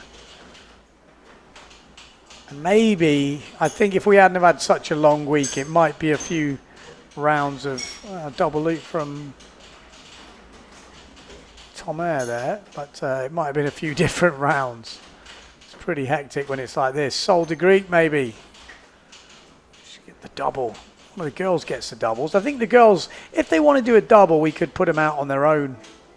You know, if someone says they want to do a double or a triple, you've kind of got to give them a bit of space as well. But trying to do a double out there with this many people would be pretty terrifying, I think.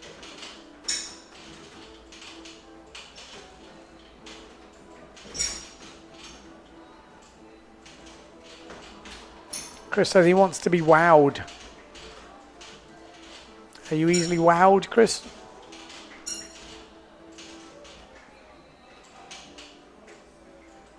I think that would be my worst nightmare, to be out there. It looks scary as hell. James said he wants to see a good old-fashioned cheese roll. Ooh. So still the same at the moment, although Marino Gill is leading in the men's. Looks crowded. No shit. It looks ridiculous. Looks scary. I really want to be in the water. Superman would be cool. Yeah, exactly. That's what you want to see, though. Somebody trying something totally different. I think that would get my vote. Something totally different. Or follow my leader. So one goes out, like you have to go around a buoy, head out to a buoy, and then go upwind and then come back in. You go round in a loop. So it's a little bit more organized. So the camera guys can actually get a bit of a handle of what's actually happening. Because this is just ridiculous. It's like, what's that place in Japan, you know, where they have the crossing? It's a little bit like that. It's Kumasugi.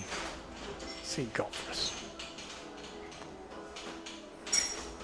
Pauline back loop. It's moved up. Yeah, that's what I mean. Died a back loop leading. Like, we want to see innovation. Come on. Come on. Give it to the one trying the double. I don't know. Like, landings doesn't matter. want to see aggression, craziness. Bowles Muller style, you know, something a bit like that's going to, people go, wow, I didn't even know that was possible. But if you mark landings, then you're not really going to get that. We're going to get what we get in the competition. Which is fine, it's good, it's very good. We're getting some good stuff getting thrown down, but it's heavy, hectic out there. Marino Gill on the blue sail.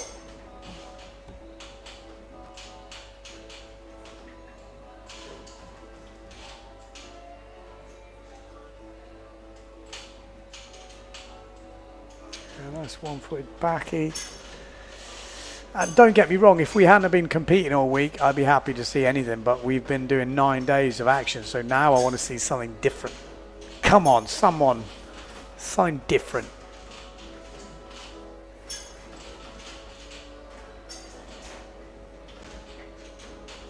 Just like a normal day in Pozo now. Just a total free-for-all. Carnage. Carnage. Dida Moreno, is she going to go for a double? Keep your eye on Dida Moreno. Could we see the double? No. No, we're not. I think it's too busy.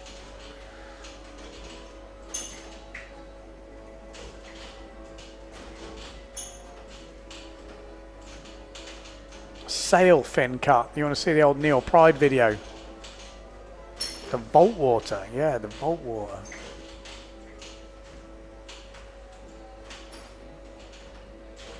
Oh, double from Jamaica.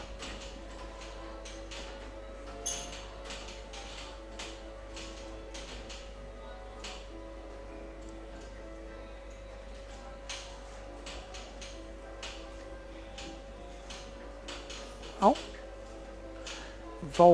What we got? Campello on the inside. We got Dida on that top end. Dida looking for that double ramp. But I mean, how do you find it with this many people? I wouldn't know where to position myself. I'm a bit of a courteous sailor. I'm very polite.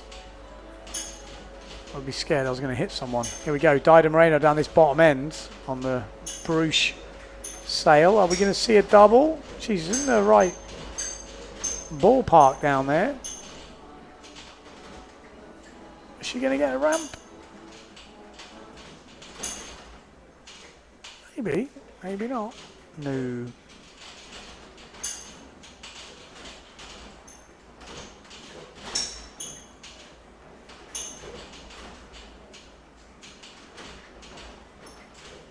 So, results the same at the moment. Oh, that was good. Was that Sol? She landed it. Zoom in. Bottom right. Who's that? Double. Bottom right. Water starting. Maybe it's not Sol. Who was that? One-footed back loop. Schnaddy. Schnaddy with a one-footed back loop. Yeah, this is pretty much a normal day at Pozo before the competition. Carnage. It was Sol. I swear I just seen a double then from Sol then. There's water started away. I am pretty sure of it. Sol double, it comes in. She takes the lead. Justina with a one-footed back loop also might put her up there, but Sol with the double. Ooh. Wow, there we go. That didn't take long. Water started double. Fair play. Not sure if we've got anybody with it on close call. It must be just carnage, but we definitely had it on the camera. It was in the corner of the camera. I'm not sure we're going to be able to get replays of these type of things because it's just carnage, but impressive. Yeah, down that bottom end. Keep your eye on Dida. She's down the bottom end now. She's going to want a double. We're going to have the girl double off. Here we go. Dida Moreno. Ooh. I mean, she's going to water start in the right direction. Oh, who was that? Oh, was that Alessio? I thought that was Dida. Going to say. Well, Dida water starts away from. Which was better, Sol de Greek or Dida Moreno's double? You'll have to tell me. Had the one-footed back loop from Schnaddy. Still her tabletop forward is putting her in third place. Will there be an update? Sol double, Dida double. It's more like we wanted to see. We should have just done the girls only. We could have had a double fest going on. But I mean, we have got double fest going on, but it's hard to get it on film, isn't it? When it's this busy. Dida Moreno, there she is.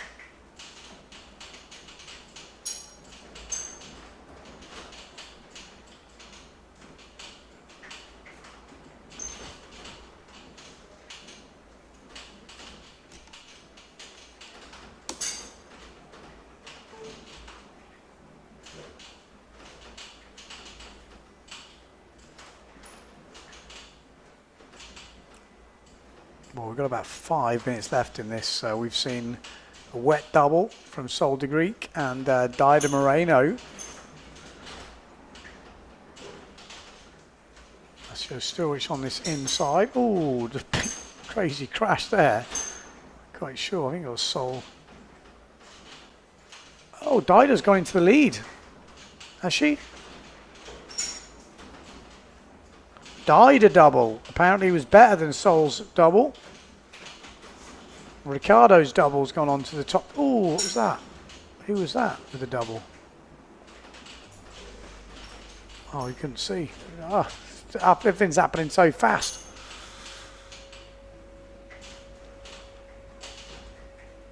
Oh, it was Sol again with another double, was it? Maybe it was. Oh, Alessio, one-footed tweak push loop. Yeah, just send the girls out on a double fest. 3, 4 of them on the water.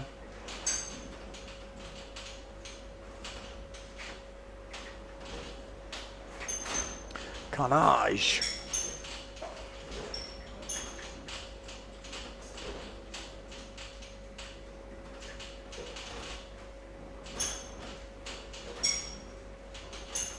So pretty impressive. Sol de Greek, 15 years old. Going around some doubles already. This is Marino Gill. Got plenty of speed here. Nice. Adam Varchol trying something different.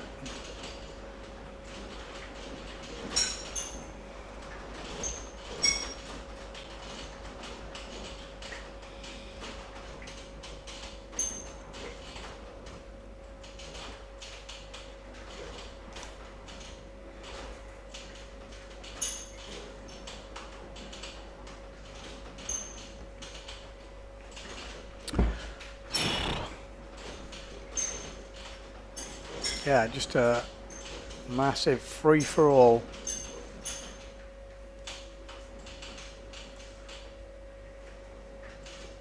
Well, plenty of footage for Sunday Sunday. The problem is you can't see what's happening. There's too many people.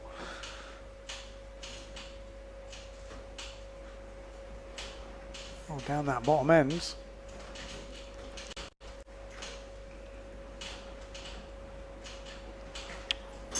Sol de Greek, pink helmet. Keep your eye on her. Is she going to go for another double? There's Marino Gill.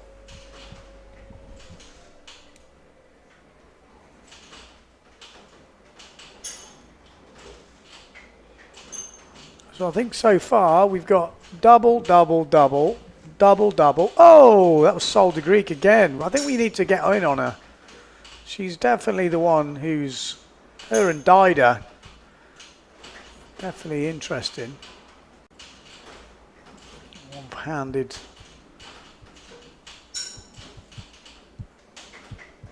Push loop.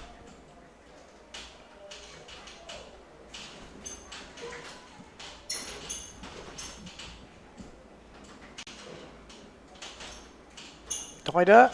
Ooh. A little bit further on the right.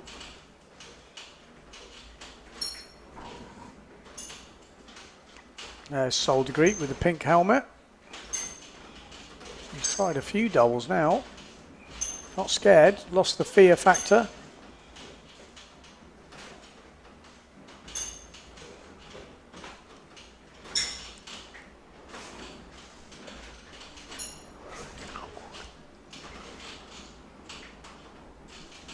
Varchol on the way in with a backy.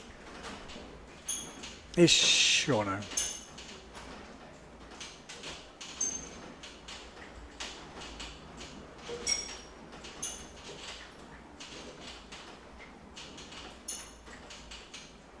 There's Dida Moreno coming in. Where's Solder Greek? Let's keep an eye on her. She might try something else. But the pink helmet.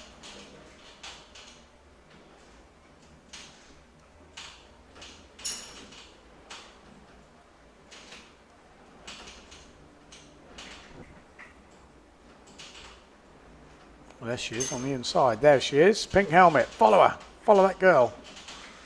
She has been throwing down a double most runs, or trying. Can we zoom in? You never know. You might be lucky.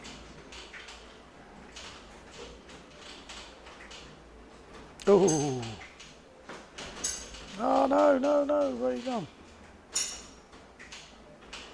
Oh, we missed it. There was a crash by the looks of it.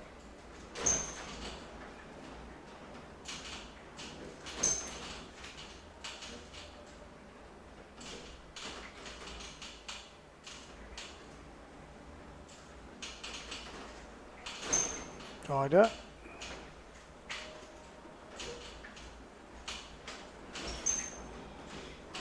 Well, I don't think we're going to see much change if it's just doubles, unless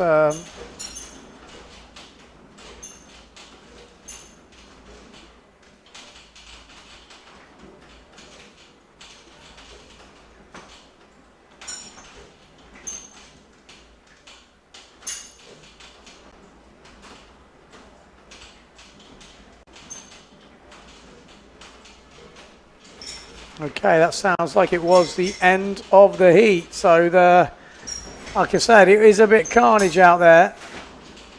But leave the results up.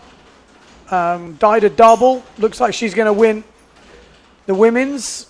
Marino double. Going to win the men's. And Costa double coming in. Only got second. Hey, a few bail ties, some highlights. Back loop. Oh, it's Takuma Sugi with that double. Who was that? Right there. Oh, here's that double attempt from Marino, but not quite getting the rotation. Tabletop.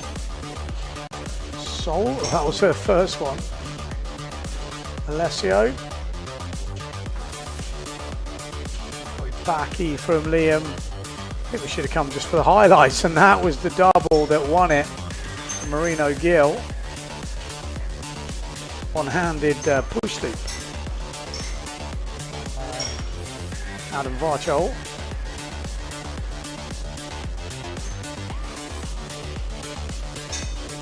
Back loop on the way in from Marino. Some rockets, plenty of wind out there. There's a one-footed stretched out backy from... Oh, here's a double from Dida. Ooh, oi, oi. Oi. Pushy. Do we have the Sol double? It was on the corner, but maybe you haven't got it. Interesting to see that back. One-handed pushy again from Varchol. Well, so there you go. That is how it played out.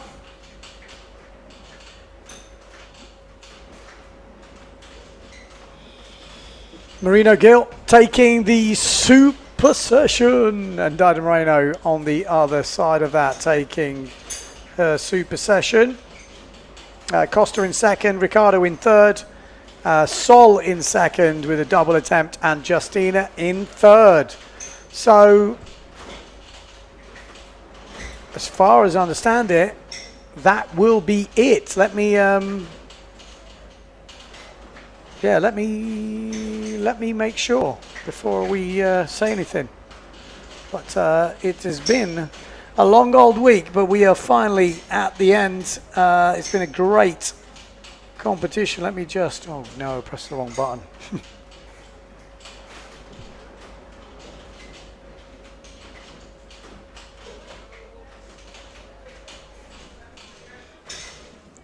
Okay, so there we go. That is it. We are officially finished here in the live booth, but we will be connecting back up to see the podiums getting handed out later. So, yep, stay tuned for that. But that is it from me. I am finished. I am done. Stick a fork in me. I am ready to go. Goodbye. Adios. Bonsoir.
que vivimos te deja sabor a sal. Resulta tan complicado saber cuál es tu lugar hasta que llega el momento de ser un isleño más. No es todo lo que tenemos, es todo lo que nos da la isla de contrastes, lugar de diversidad. El viento que nos despeina también sabe alimentar. No es todo lo que tenemos, es más bien lo que nos da.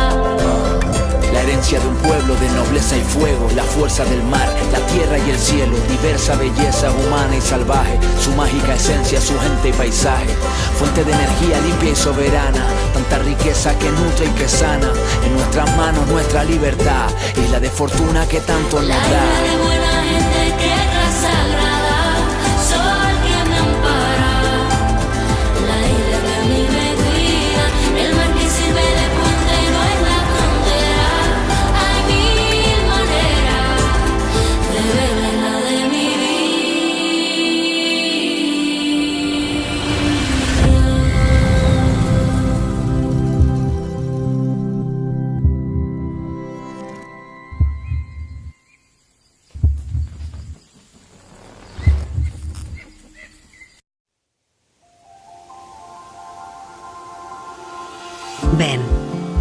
y acércate a ver el viento, a saborear el paisaje y a escuchar el silencio de una visión infinita.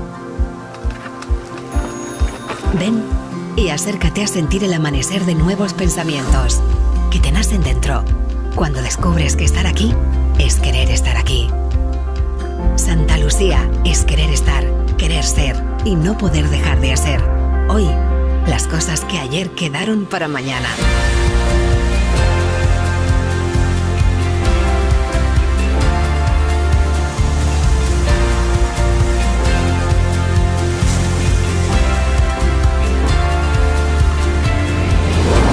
Ven y acércate a Santa Lucía. Acércate a ti.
resulta tan complicado saber cuál es tu lugar hasta que llega el momento de ser un isleño más.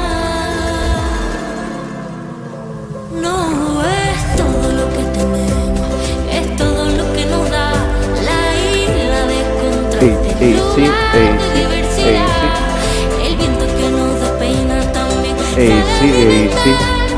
es todo lo que tenemos, es más bien lo que nos da. La herencia de un pueblo de nobleza y fuego, la fuerza del mar, la tierra y el cielo, diversa belleza humana y salvaje, su mágica esencia, su gente y paisaje, fuente de energía limpia y soberana, tanta riqueza que nutre y que sana, en nuestras manos nuestra libertad, isla de fortuna que tanto nos La da. isla de buena gente, tierra sagrada, sol que me ampara, la isla que a mí me cuida, el mar que sirve de puente no es la frontera. Hay mil maneras de ver la isla de mi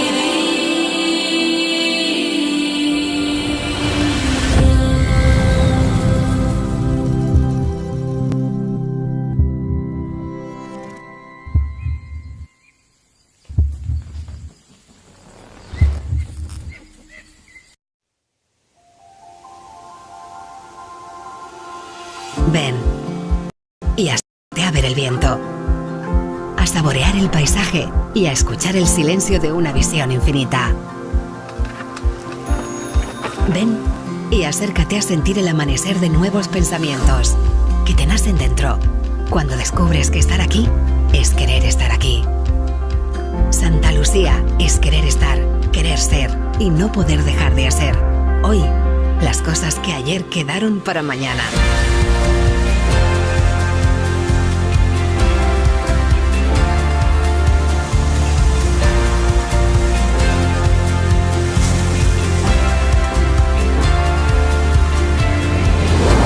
Ven y acércate a Santa Lucía.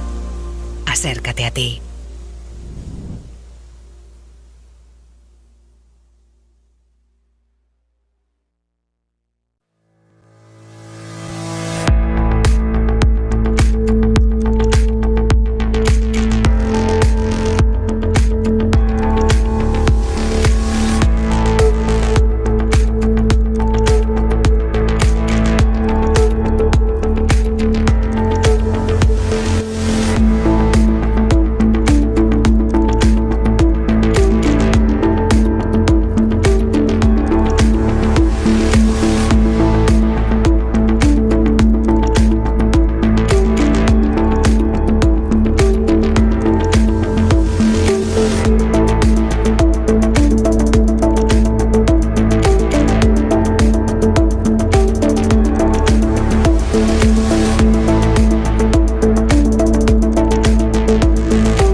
Hello everybody, well, the last day, Sunday, great action on the water again.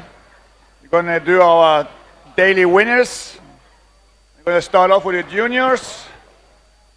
Último día, 3 podiums hoy y vamos a empezar con los juniors. Vamos a dejar que el juez de los juniors diga un par de palabras para los juniors. Buenas a todos. Pues sí, terminamos ya por fin el evento. 10 días sin parar de viento y olas aquí en Pozo, como siempre. Y impresionante el nivel de los niños y de las niñas. Tenemos tenemos participantes desde los 8 o 9 añitos hasta los 20, under 21. Y la verdad que increíble el nivel y lo que han estado aquí batallando las condiciones. No solo batallando, sino haciendo un performance increíble, surfeando, saltando y nada, la verdad es que muy contento de ver cómo los jueces, cómo los juniors progresan año tras año y traen un nivel increíble aquí a Pozo. Muy bien, muchas gracias Emilio. Pues vamos con el tercer puesto.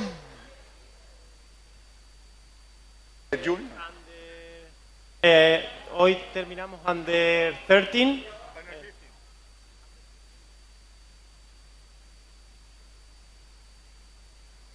Start with the youngest one, the under 13, of course. En tercera posición, under 13, it was Rocco Swift. Rocco Swift from Hawaii.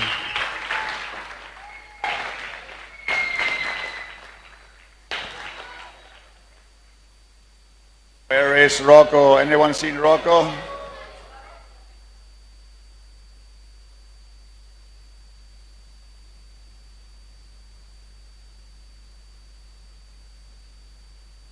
Rocco tiene 10 años y es de la isla de Hawái. La primera vez que compite en Pozo. Probablemente no la última. Muy bien, aquí está. Enhorabuena.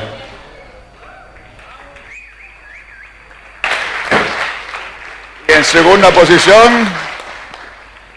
Second from under 13 boys, it was Eric Kobe.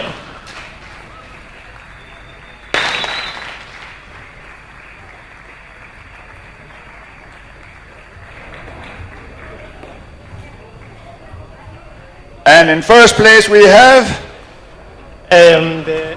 el hermano mayor de Eric, Dennis Kobe. Enhorabuena.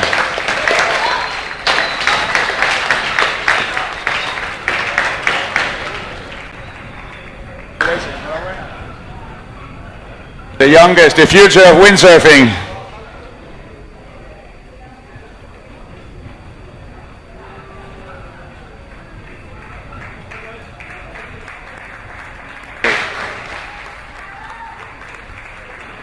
Rocco, you want to say a few words? How do you like Pozo? It's really fun because there's always a lot of wind and waves, so it's really fun to just try jumps, and he did really good, and also Eric. They both did lots of forwards and we did a back loop, so it was really fun. Good one, congratulations. Sí, ¿y tú, te gusta navegar en Pozo? Sí, me gusta mucho por las condiciones, el viento que hay y había mejores condiciones que en la primera vuelta y sobre todo me gusta Pozo por el viento y las olas. Nada, muy bien, enhorabuena. ¿Y el campeón, cómo te gusta Pozo Izquierdo? Me gusta Pozo Izquierdo porque hay mucho viento en verano y las condiciones son muy buenas para navegar. Muchas gracias, enhorabuena.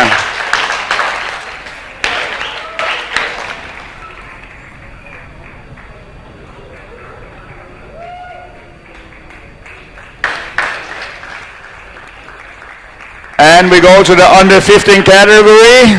Ahora vamos con la categoría de por debajo de 15 años. Y en tercer puesto, Under 15 boys tenemos en tercera posición, it was Elias Antolini from Tarifa.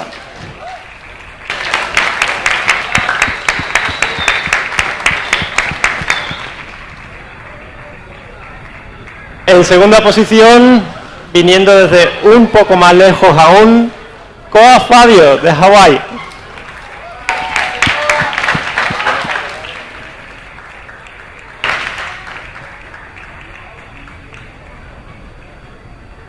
Y en primera posición, under 15 boys, it was Yannick Cover.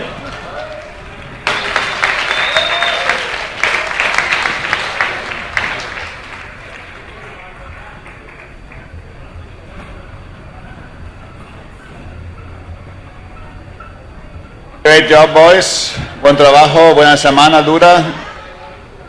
Que seguramente no es la primera vez en Pozo Izquierdo, ¿verdad? Sí, la verdad que muy contento de la tercera posición y muy bien, muy divertido competir aquí en Pozo. Tengo 13 años. Y Noah de Hawái, ¿qué tal le gusta Pozo? ¿Primera vez en Pozo? Sí, me gusta mucho, hace mucho viento y me estoy acostumbrando, pero igualmente muy divertido. Muchas gracias. Y el campeón, no la primera vez en Pozo, supongo. You speak English, right? Español también, muy bien. Muy contento de estar aquí arriba, no me salió mi mejor manga porque no caí los balus, que los suelo caer, pero bueno, muy contento de haber competido con mis amigos aquí en Pozo y a por el próximo año. Muchas gracias, enhorabuena a todos.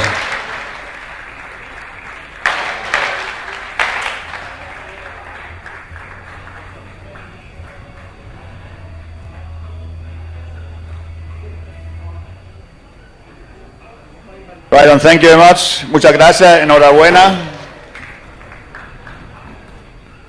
And now we come to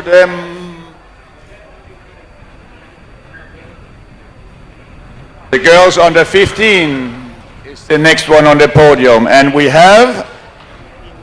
In second, we have from Japan, Fumi Akita.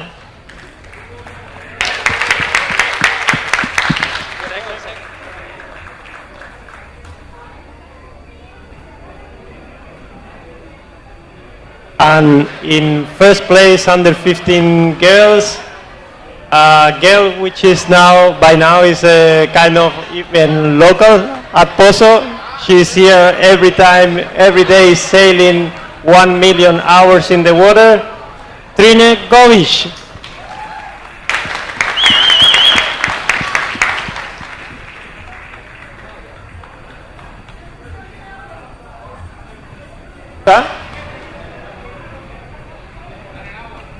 Is she windsurfing? Is she still practicing, or is she dry? Well, anyways, a big round of applause for her. Un aplauso grande. ¿O está aquí o no está aquí? No, parece que está navegando. Pues nada, enhorabuena. Konnichiwa. Thank you, everybody. It was super fun. I want to come back next year. Thank you. Thank you very much. Tomo arigato. Gozaimasu.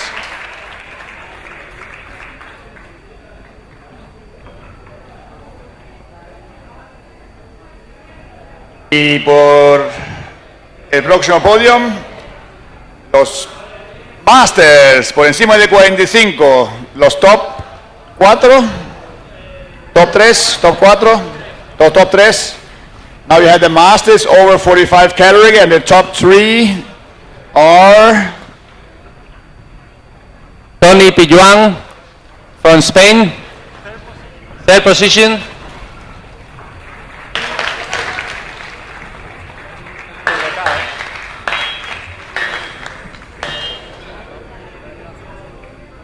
And the second one is not here, he just fly away. It was Lars Govish. He has to go to Germany yesterday, so he's not here. So we only have the first one. which is the world champion from last year, Mike Friedel. Oh.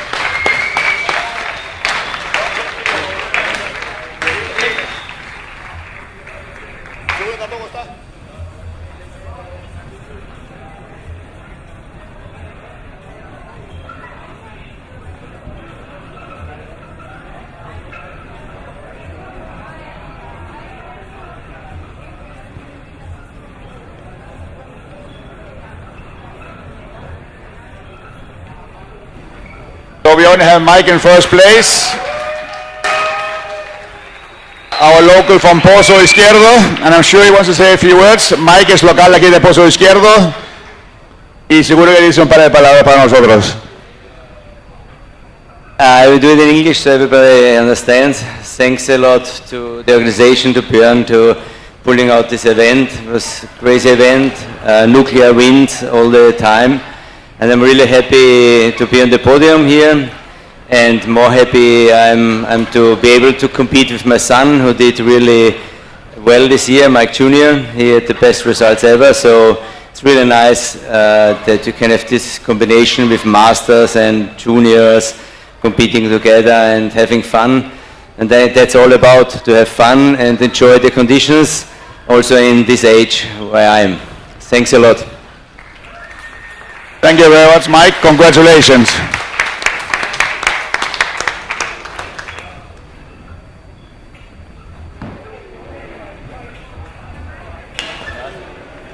And last and not least, we have the expression session from today, sponsored by the Dunkerbeck Pro Center on Bonaire. And we have the top 3 women and the top 3 men. We'll start with the women, of course. And in third position we have? In third position, we have Justina Snierig with a tabletop forward. Congratulations.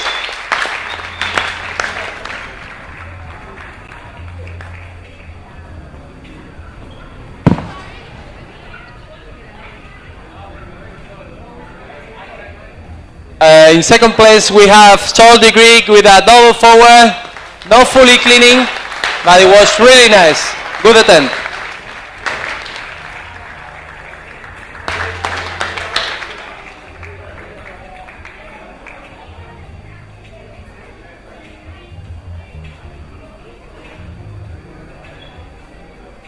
And in first position, local hero, Queen of Pozo, Daida Ruano Moreno, again on the podium.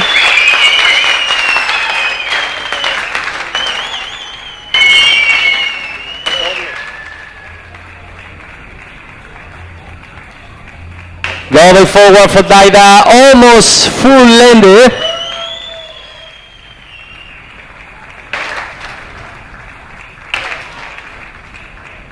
And I'm sure you girls have a few words as well from the week and from the day. Start with Justina. It's never safe to pass me a microphone, as you know. Thank you so much, everyone who cheered us on. And I think it was a great concept. It was a little bit busy on the water, but not many waves. I was super happy with a one-footed backy to manage to stick it in between, but here it's my tabletop forward, so super happy. Congratulations to the ladies for sending it big. And I hope to come back next year and have even more waves and even more wins. So thanks, Björn, for organizing. Cheers.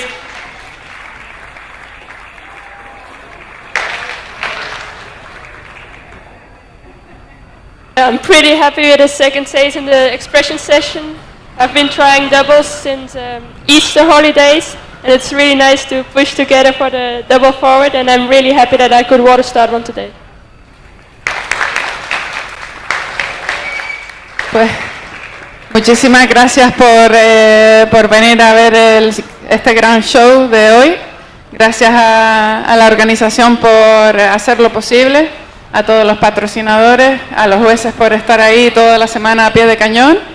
Y muy feliz, está súper bien poder puntuar maniobras como el doble forward en días como hoy.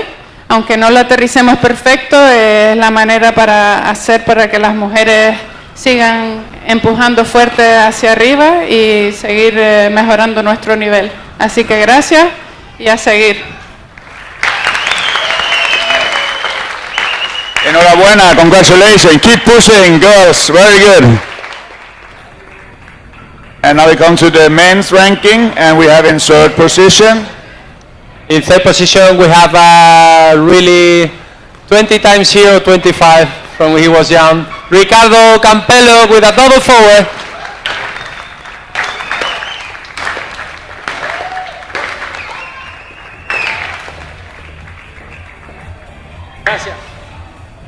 In second position, we have a winner of the event, the full event, Philip Koster with a double coming in. Really difficult maneuver.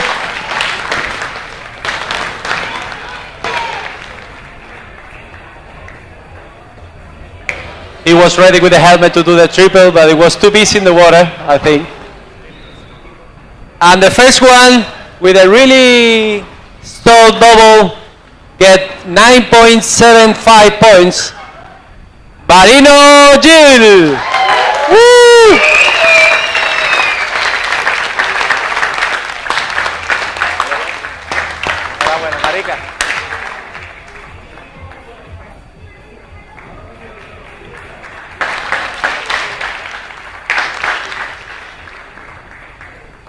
Yeah, Ricardo, how many times have you been coming to Pozo?